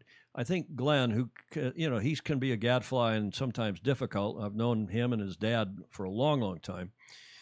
I think that's true. I think what's happened, and I hear it, and this is not just U.S. Sailing, it's all the NGBs, the National Governing Bodies for Olympic Sports under the Ted Stevens Act, the late great senator from Alaska, who the act of 1976, and then the redo of that Olympic Act, which created our modern Olympic program here in the U.S. and the USOC, U.S. Olympic Committee. They forced, that USOC have been pressuring and forcing in return for funding. This is, we're not going to give you federal funding unless you do this, that, or the other thing. We're not going to give you USOC funding, USOC, U.S. Olympic Committee, unless you do this, that, or the other thing at your NGB. One of the things they were doing is saying, you guys should, you and gals, obviously, should professionalize and run your organizations more like the NBA or the NFL with a commissioner, and stop having these big volunteer committees and big volunteer boards and not involving the volunteers, and make them staff-driven. And if there's one criticism that I hear continuously, and Glenn has just said it here, about the current U.S. Sailing, is that the board, the executive committee of 12 people, sit on a conference call, or they go to a meeting a couple times a year and wait for the staff to bring them proposals, or they react to staff proposals. I'm not hearing that from you. I'm hearing a whole breath of fresh air and a different approach. Absolutely. As I said, we need to create a distributed network of grassroots organizations working together for the good of the whole, not the good of the individual. And Corey believes that, I believe, in her heart, and she is working along those lines. Tom, that's the only way we're going to be successful. I mean, this whole discussion we had started talking about an individual. This is not an individual problem. This is something that we have to do. We have to come together as a country, and U.S. Sailing has to be part of that leadership of that. We have to initiate that leadership, and that's what we're starting to do now. Otherwise, we're going to just keep doing the same things and getting the same results. But I also want to say something. I just want to, sorry to interject. You're starting to get thumbs up and hearts. Yes. Right, Julia? Yes. From a lot of people here that are watching. And just let me interject this. Blake Middleton said, I'd attend the U.S. Sailing meetings, assuming they were open, which if I didn't have to pay $1 zillion just to walk in the door. And that's another point. When we were running the meetings, the semi-annual meeting, the annual meeting, they were free. You walked in, you registered, you had to pay your hotel room, you maybe had to pay for a dinner or two. And maybe there was a free cocktail party if we could arm twist somebody to do it. But I like to carry on. Sorry, I like what I'm hearing. I'm sure everybody else does, hence all the thumbs up and hearts. Yeah, I just wanted to give you a quote to Glenn, who gave us some good feedback there. One of my favorite quotes, and all the people on the board have heard me say this, William Wrigley from Chicago said, if two men agree all the time in business, then one of them is unnecessary. And I think it's very say that again. Say that again. I think that was a key point. William Wrigley. if two men agree all the time in business, then one of them is unnecessary. And I think it's very William healthy. Wrigley being the famous Chicago family, Wrigley Chewing Gum, and owned the Wrigley Field, which is what, the White Sox. And Catalina Island. Oh, that's right. They did own, Julia points out they also own Catalina Island, right? Okay, sorry. Excellent. And so he had that quote. And so quite often, I think the organization and everybody individually, we don't like criticism. But you know what? There's some truth in all of it. And so I take what Glenn said to heart. And I think, these are the plans that we have and the direction we want to go. And it's a bigger thing that we have to work on. And the environment that we have to use, I think, are things like the Sailing Leadership Forum, where we can bring people together, like you said, in a room and hash these things out. And so that's what's got to happen, because we haven't been working that way. We've been what I call a closet engineer. The engineer goes in the closet, works on his problem, and you don't know what's going on in there, and then out comes a product. Whether it's good or bad, you don't know. But here's the problem with the Sailing Leadership Forum, if I may interject again. Sure. And they've asked me to speak. I've been to it a couple times, sitting in the back of the hall and watching and listening. The problem is that it's not making policy. And you go there and it feels like a trade show. It feels like the old Cobo Hall boat show. And you've got people there displaying their wares and selling you things in the public exhibit area. And then you're going and listening to people talk and, frankly, gas bag, but there's no policy being made. So it's not nearly as interesting for a lot of people as it was in the day when you went to the Chicago mid-year meeting, or you went to the annual meeting, which moved and still does around the country. And it doesn't really even happen now, but that annual meeting, I mean, the first time I went when I was 17 or 18, I don't know, 19, I got dragged in there by another Detroit guy, the late great Jack Bartlett, who was then chairman of the Sears Bemis Smythe Committee. And he was from our little lake, and he said, well, you've sailed in the Sears and done well. We need young people on that committee. So I bought a plane ticket and went someplace to the first meeting. And I was astonished to see Melgus and meet Melgus, to meet Kilroy, to meet Schoonmaker, who became a lifelong friend, and all these people, and that's gone.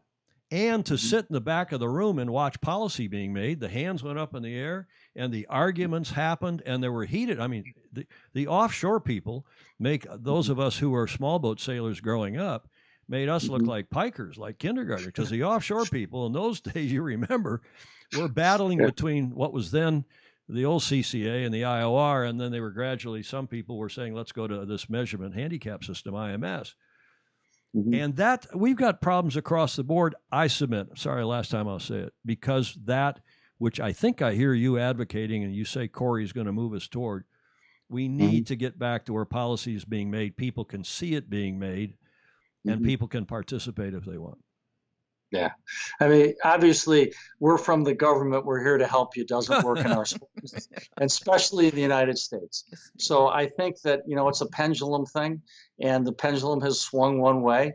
And this pendulum if we can achieve what we want to achieve, we'll swim back where we think it should go. And so, I'm glad to hear you say this, Tom. And what I think we ought to do is continue this discussion offline, because it's got a lot of good detail with it. Well, and get you back for an update, because it sounds like a whole, it's in progress, obviously, and a mission in progress, not just a work in progress. Here's one other theme, if we can touch on it, if you've got time. I've held you for an hour and a half now. Bruce Hudson is saying, and he's replying to Gordon Smith, and these are not necessarily Americans either, the U.S. would be medal winners, in my view, if they started a sailing circuit for the Olympic classes. The prizes can be representing the U.S. in international regattas. And that is an offshoot of what we've got. I don't know how many comments on here, Julia, but we got a heap. And it's a good time to remind everybody. Yeah, let's do that. Go ahead. To read the comments. There are some really good comments, some very good ideas, and some unanimity on several points. But it'd be important to read all of them. Good point. Thanks, Julia, for that. And that is, everybody, whether it's Josh Tozo, who's watching, who's your esteemed marketing director. I quite like Josh and thinks he's doing a good job for U.S. Sailing, and all of the other people, Todd Riccardi and people. John Emmett has some good information too. John Emmett, I don't know if you know him, Bruce, he is an esteemed, he is a celebrated Olympic coach in the UK, who's actually is the one who introduced me to Lily Zhu, I think.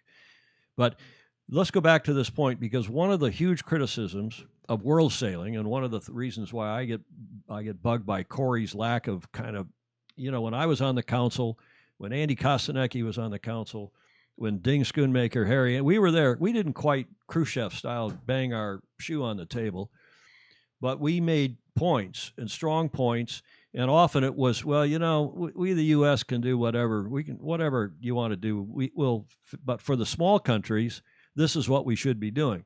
Now, of course, notwithstanding that it probably helped the U.S. too, but we also worked really hard, said what we meant what we said, and said it in open meetings, and we were viewed as strong leadership in what was then IWARU, ISAF, and now World Sailing.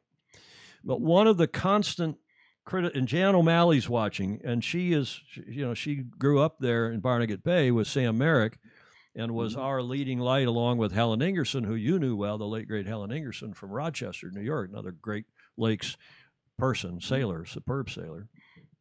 And Jan O'Malley would agree with me that the key thing is to keep this distributed effort going, so that people like Jan O'Malley and Sam Merrick, who appear out of Barnegat Bay, and suddenly they're on our IWARU delegation, or World Sailing delegation, and Jan was a tough advocate.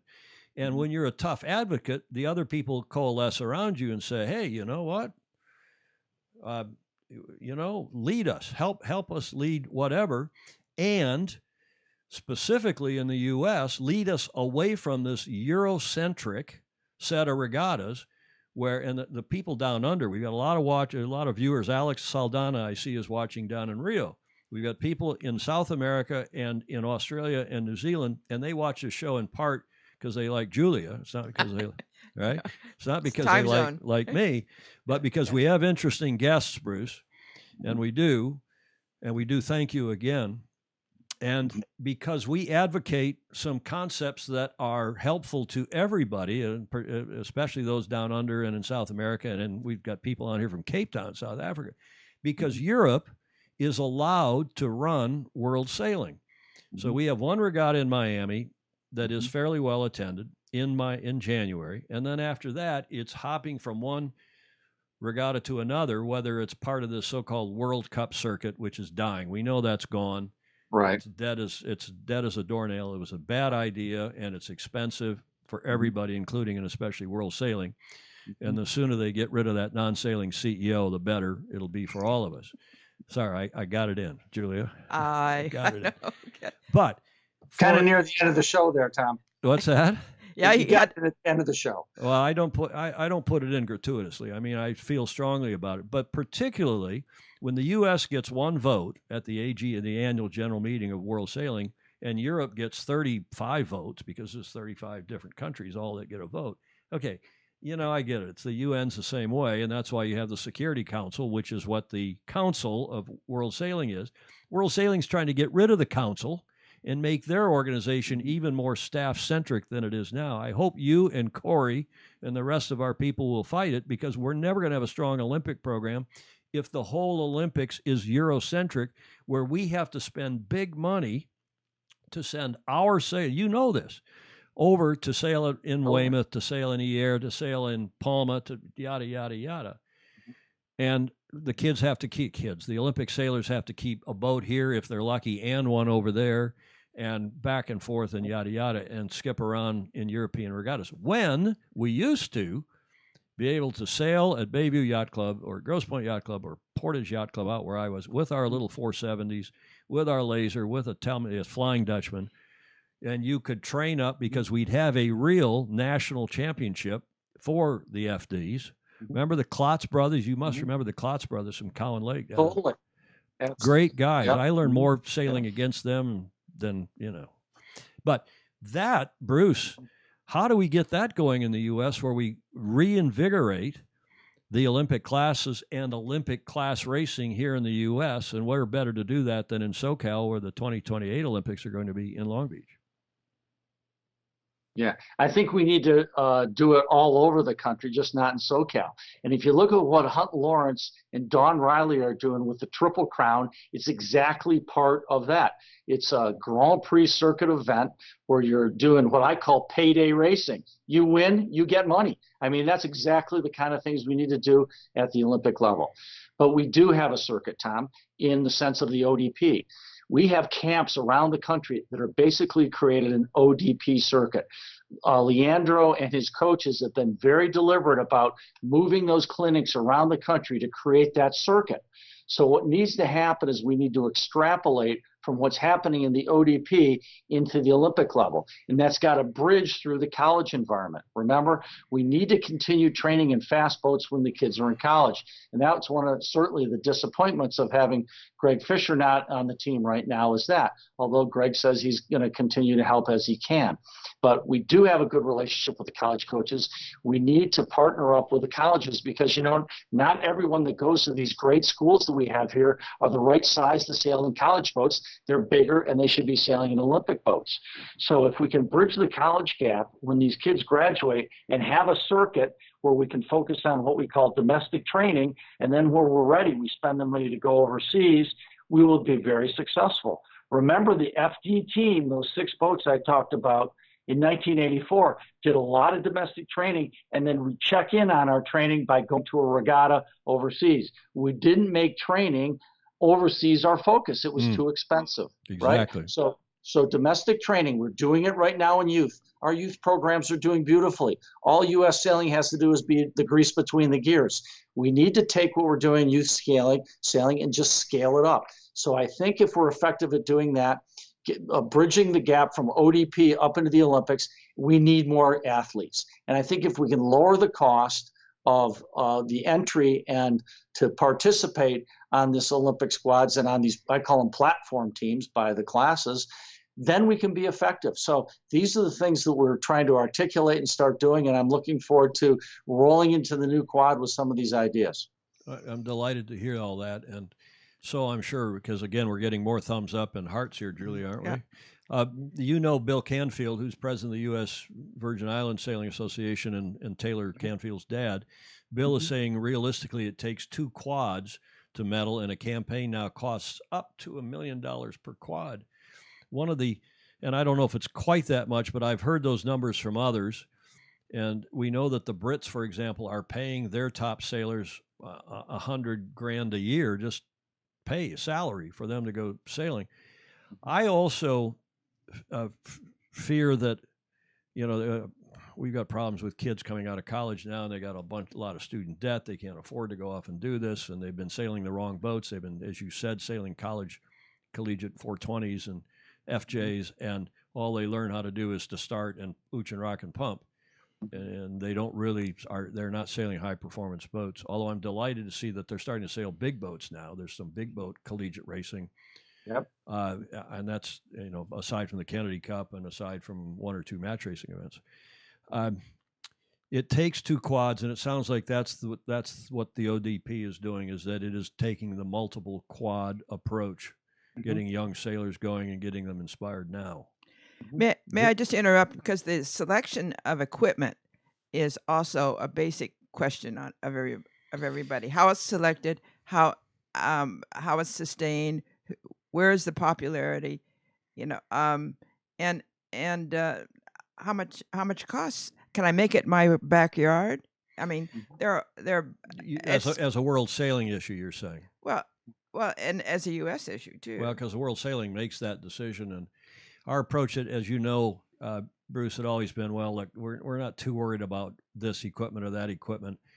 Well, let's do what's great for the sport and have the fin because it's good for big people, not just because we do well in the class. Let's have the starboat because we have done well in that class, but it's great for the sport promoting it. But that's a horse of a whole different color, isn't it? Yeah, it certainly is, and we can talk a lot about that. But when you really think what makes this country great is innovation and development. And if you look at the Olympic classes that are chosen, the only 2 classes that you have the opportunity for innovation development is the fin and the 470. Otherwise, we're pretty much in manufacturers' classes.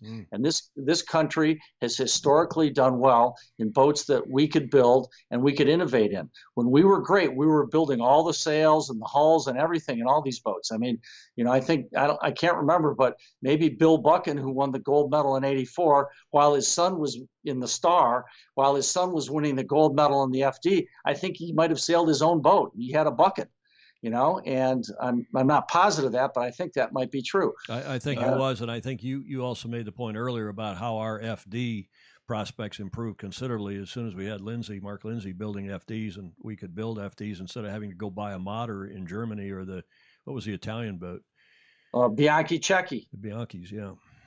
Well, Julia points out correctly, I think, that there's a lot of comments about build your own boats, brings up, this is Gordon Smith, an interesting question about world sailing's current classes. And I too have been an advocate that not just for the Olympics or the U.S. Olympic effort, for the sake of the sport, if you can, in the days that you could build an Opti in your garage or a Tell Me What in your garage, if you had to wear, a fireball, you could build a wooden fireball, for Pete's sake. That we were, or you had Harkin building them in Wisconsin, and maybe you had other Rondar and whomever else building boats, but at least you had a local alternative. I hope Corey and the rest of the World Sailing delegation will take that to heart as well. Yeah, well, as you know, Tom, I don't have to tell you, it's all politics, and there's a lot of small countries that want inexpensive boats, right? And with small people. That's just a fact of life. And we're a rich country, although we're underfunded in our Olympic program. We can afford to buy more expensive equipment. The equipment is not the big expense. It's the travel and the training. And it is $250,000 a year to run an Olympic program with a two-man boat. It's absolutely that. It's $1 million a quad. But if you focus on domestic training and you built a local squad, you can do it for significantly less money than that. So that's the key.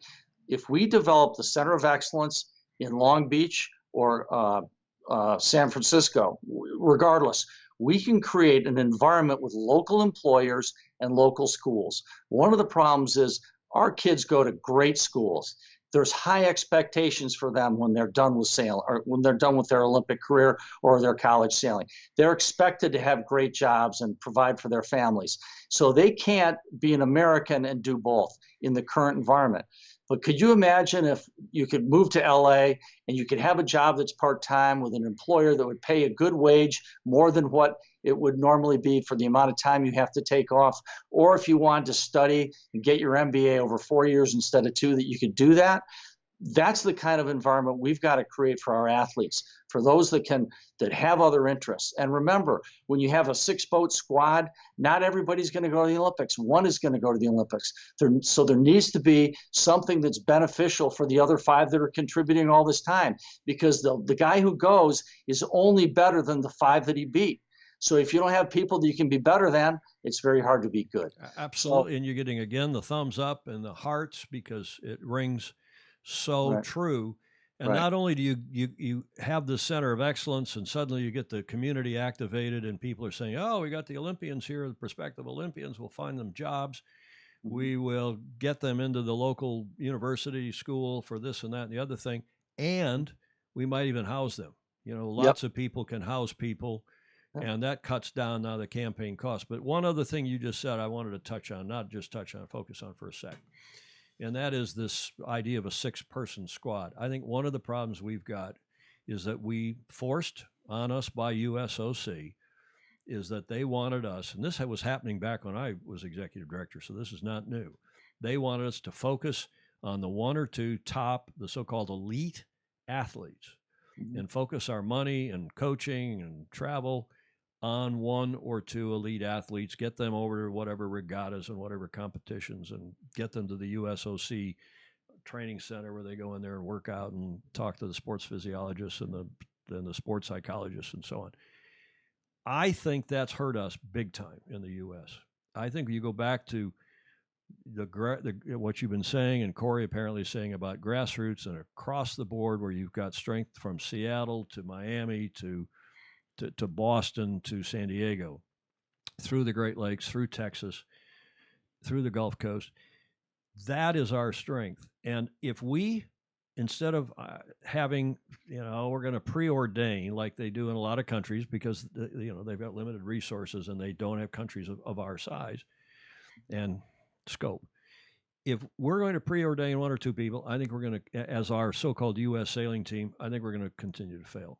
If we say we're going to do this domestic competition, we're going to have a true national or North America, because Canada's faced the same thing. And we used to partner with Canada, and what was then the CYA is now Sail Canada, and create here in North America a competitive circuit among our people. And then have an Olympic trials that instead of it's based on who wins in this regatta in Europe and that regatta in Europe and something in Enoshima, Japan, we say, you know what? We're going to go back to an Olympic trials like we used to do. And I don't think I'm living in the past. I think on this point, at least, I am, but I'm thinking this is living in the future. We're going to have an Olympic FD trials in Long Beach or in tell me where. And anyone who can, okay, you may have to qualify on some minor basis, like you have to have been sailing in the boat for more than 3 weeks before you go to the trials. And you show up and you race. And yeah, most people there won't have a snowball's chance in hell of winning, but we'll get some boats. And then they go back to their home yacht club and say, wow, Monday morning in the office, I sailed in my Olympic trials. You did? What sport is that? Sailing or yacht racing. Wow. And we're going to help fundraise for the people who won the trials.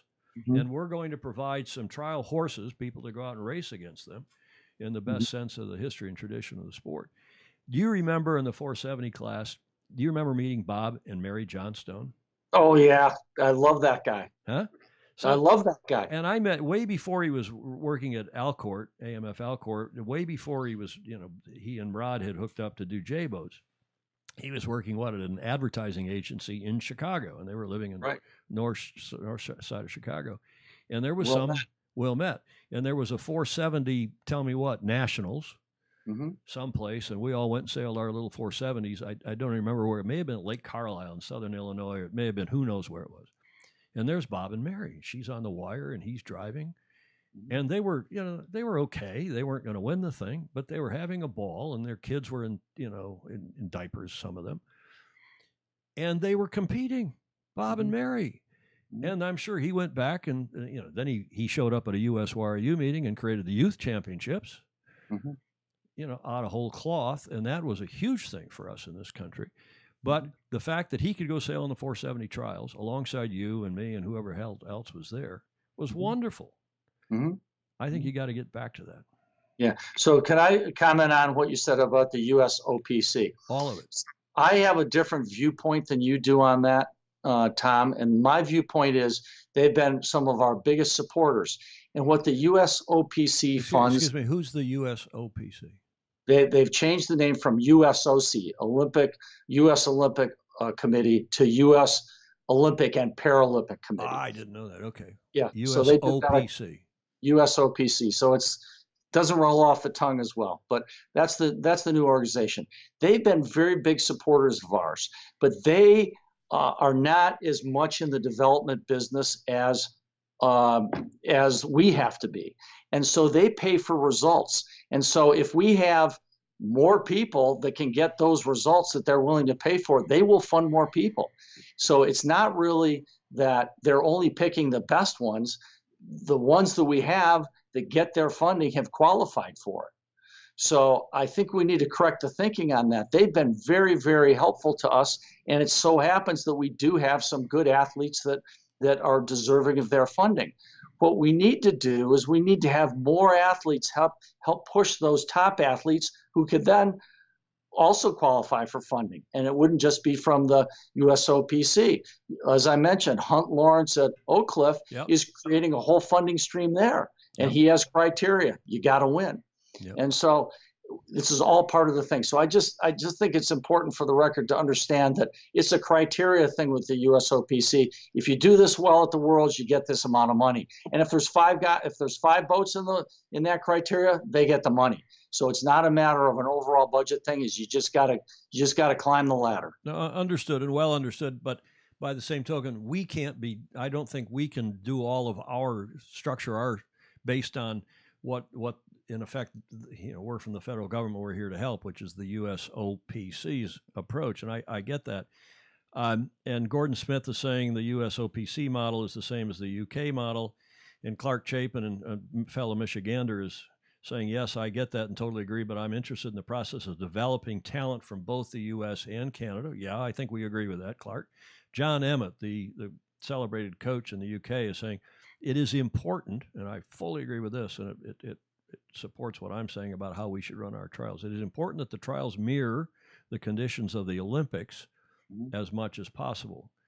And I still submit, Bruce, that if we had a regatta and invited people to come sail in the U.S. in the tell me what trials, in wherever we think most best replicates Enoshima, and we had only people from probably Canada, the U.S., maybe Mexico, maybe Bermuda, I don't know, and they have this event, and whoever wins, wins. And if it's a non-American, they don't go to the Olympics on behalf of us. It's whoever the top American is. And you do X many races, and then you do the silly medal race, which is silly, but that's another issue.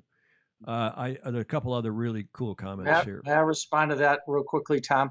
I'd like you to look at the selection system that we have right now, and I'm going to ask Nancy, who's listening in, to send you the selection criteria, and you'll see in a way that we're doing that. Good. But the cool thing right now is that we've got LA in 2028. We get to sail on that Olympic venue for 8 years now, and we're going to have our trials in LA. And so all these things you're talking about, we've got a great opportunity to solve. I mean, we got to get through Paris, so we can't put like I said earlier in the show, we've got to focus on what we're going to do today. But in the big scheme of things, what you're talking about will happen. And Leandro Spina, who's also watching, is saying there will be at least 4 OCRs, the Olympic Classes Regattas, in North America in 2020. Gordon Smith asks, this is we're getting into the weeds here a bit. Has U.S. Sailing considered paying university fees for achieving sailing crews, for sailing crews that are doing well? Is there a tuition approach here? I think, go ahead, please. We have certainly discussed that. I mean, Jack Gearhart is very much looking at that model where you go from when you're starting out to do a tuition model to when you do better, getting paid, right? And so that's very, very interesting to us. And I think whoever thought of that is absolutely spot on. Jack is very interested in that. And it can kind of be used in the ODP model too. Yeah, that is Gordon Smith, who is a longtime FOSI, friend of Sailing Illustrated from the UK, who brought that up. But I think you also touched on that. I mean, that comes part and parcel. If everybody's in Long Beach for the next 8 years, you go to Long Beach State, for example, and you do a deal with them, California State School, and it's a big university right there in Long Beach. And as you said, somebody get their MBA, somebody get their undergrad degree, somebody can learn basket weaving, what the hell ever. Bruce, I've held you for an hour and 52 minutes. You've held our attention. This is a fascinating discussion. I really appreciate your coming on. Anything, in fact, maybe bottom line, you've just actually drawn a nice bottom line, but what's the most important thing, just to summarize, that we do, and what's the most important thing that we don't do going forward in our U.S. Olympic sailing program?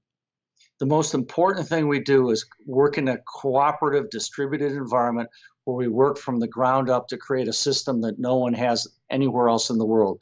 And that's the way this country works. What we need to stop doing is working as individuals. We need to work in a cooperative environment. And I'd also like to say, Tom, a little bit moment of gratitude here. It's an honor for me to be on your show and to address your viewers. And I also want to say a big thank you to these athletes and these coaches that put everything into the effort. It's very hard for them. They've made so big sacrifices to get where they are. Also to our sponsors, there's so many of them. And, we've got we have 3 huge sponsors right in San Francisco there with Kilroy and Siebel, and also the American One. So a big shout out to all those. And also Harkin. You talked about Harkin. So thank you very much to all those supporters, those One Design classes, and everybody who's pulling together on this. We just need 10 times as much, and I'm sure we'll get it over time. So thanks for having me, Tom. I really appreciate it. Our pleasure. And Julia will support all of that and more, I know, because you. Absolutely. No, it's heartening, and you're a terrific presenter of all that. Yeah, so congratulations. One last question, Bruce. Where'd you go to university? Tufts University, Medford, Mass, and Joe Duplin was my coach. Beat Yale. Joe Duplin. He was, what a character. So you don't really have a view on this weekend's Michigan-Notre Dame game, I suppose. Well, my dad went to University of Michigan, and as he always said, there's two colleges in the United States, the University of Michigan and the team that's playing Notre Dame. So in this case, I guess it's Michigan. Okay. Well, go blue with that. And I think Stanford's playing Thursday night this week against somebody. Mm-hmm. So Julia, we always look in on Julia's school as well. Thank you, sir. Thank you very much, Bruce Burton, the U.S. Olympic Sailing Committee Chair and the immediate past president of U.S. Sailing, live via Skype from Grosse Pointe. Thank you. Thank you very much. My pleasure. Okay. Talk soon. Ciao. Bye. Okay. Much appreciated. Almost 2 hours, an hour and 50 minutes or so after we did our normal preliminaries here on Sailing Illustrated. I've just got one last thing that's a Bravo Zulu to one of the classes that Bruce mentioned, and then we'll get off here. But the 470 class, like the other Olympic classes, is starting to realize that they better put their best foot forward for continuing selection, because as the Finn classes come back in and made a submission with a group of alternatives about how to keep the Finn, one of them is to consolidate the 470 class into a single boat, mixed gender, man-woman sailing in the boat. So they've got a really cool video that I want to play. I don't have a big thing for any of these classes, except I do feel that the Finn should be in, as you all know, and the Star, but that's another issue. But I think you should see this video because it's instructive about what the Finn class calls their both the world sails, which I thought was the laser, but in some ways maybe the 470 is that as well. Have a look at this video. The 470 combines the physicality of the single-handed boats with bouncing and shaking of leeches. It has the teamwork of the other double-handed boats, and it has the very tight strategy of any great boat.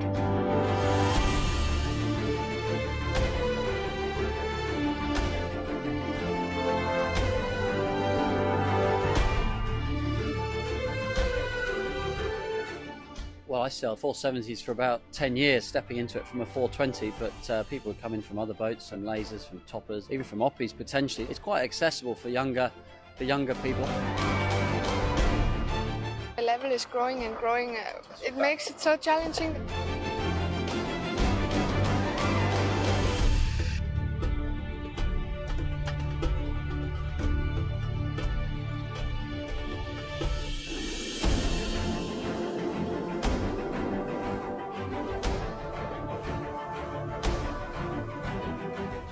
You have to know your boat 100%. If the wind is changing 1 or 2 knots, it's not like in the other class, you just go faster or slower. I love it. You can share coaches, you can share transport, you can share knowledge, and very often that's what happens. Certainly back in my day, the girls were teaching us a thing or two in the light winds, and then we'd help them out, maybe it was in a breeze, and we'd meet in the middle somewhere.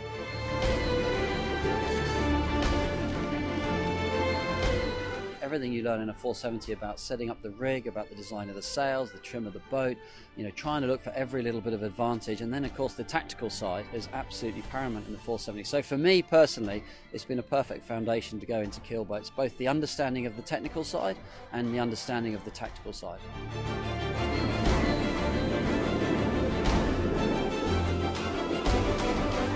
I'm passionate about 470 and passionate about sailing and always wanting to test new limits. The 470 gave me some amazing opportunities when I was younger. It's relatively easy to sail and you can sail it at quite a light weight. So I was able to get in the 470 at about 16 years old and I managed to get that opportunity to go to the Olympics. I think that's something that all the emerging nations and all the nations that don't have such a great history in yachting could do the same. 470 is quite unique how you can actually go out and race in 30 knots and big swells in ocean. It's something that you need to be able to sail boats in those kind of conditions.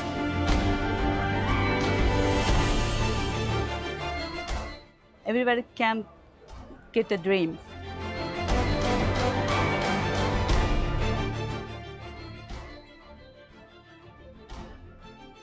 Turn my mic up, it would help. This goes on for a bit, but It's raced by a lot of countries. It's been raced by a lot of heroes in the sport. And as Bruce said, it's been a formulated boat for a lot of us. And we've always done well here in the U.S. And there's a very good point in this video. I hope it wasn't lost on you watching that. This is the one Olympic class where the men and women sail the same equipment.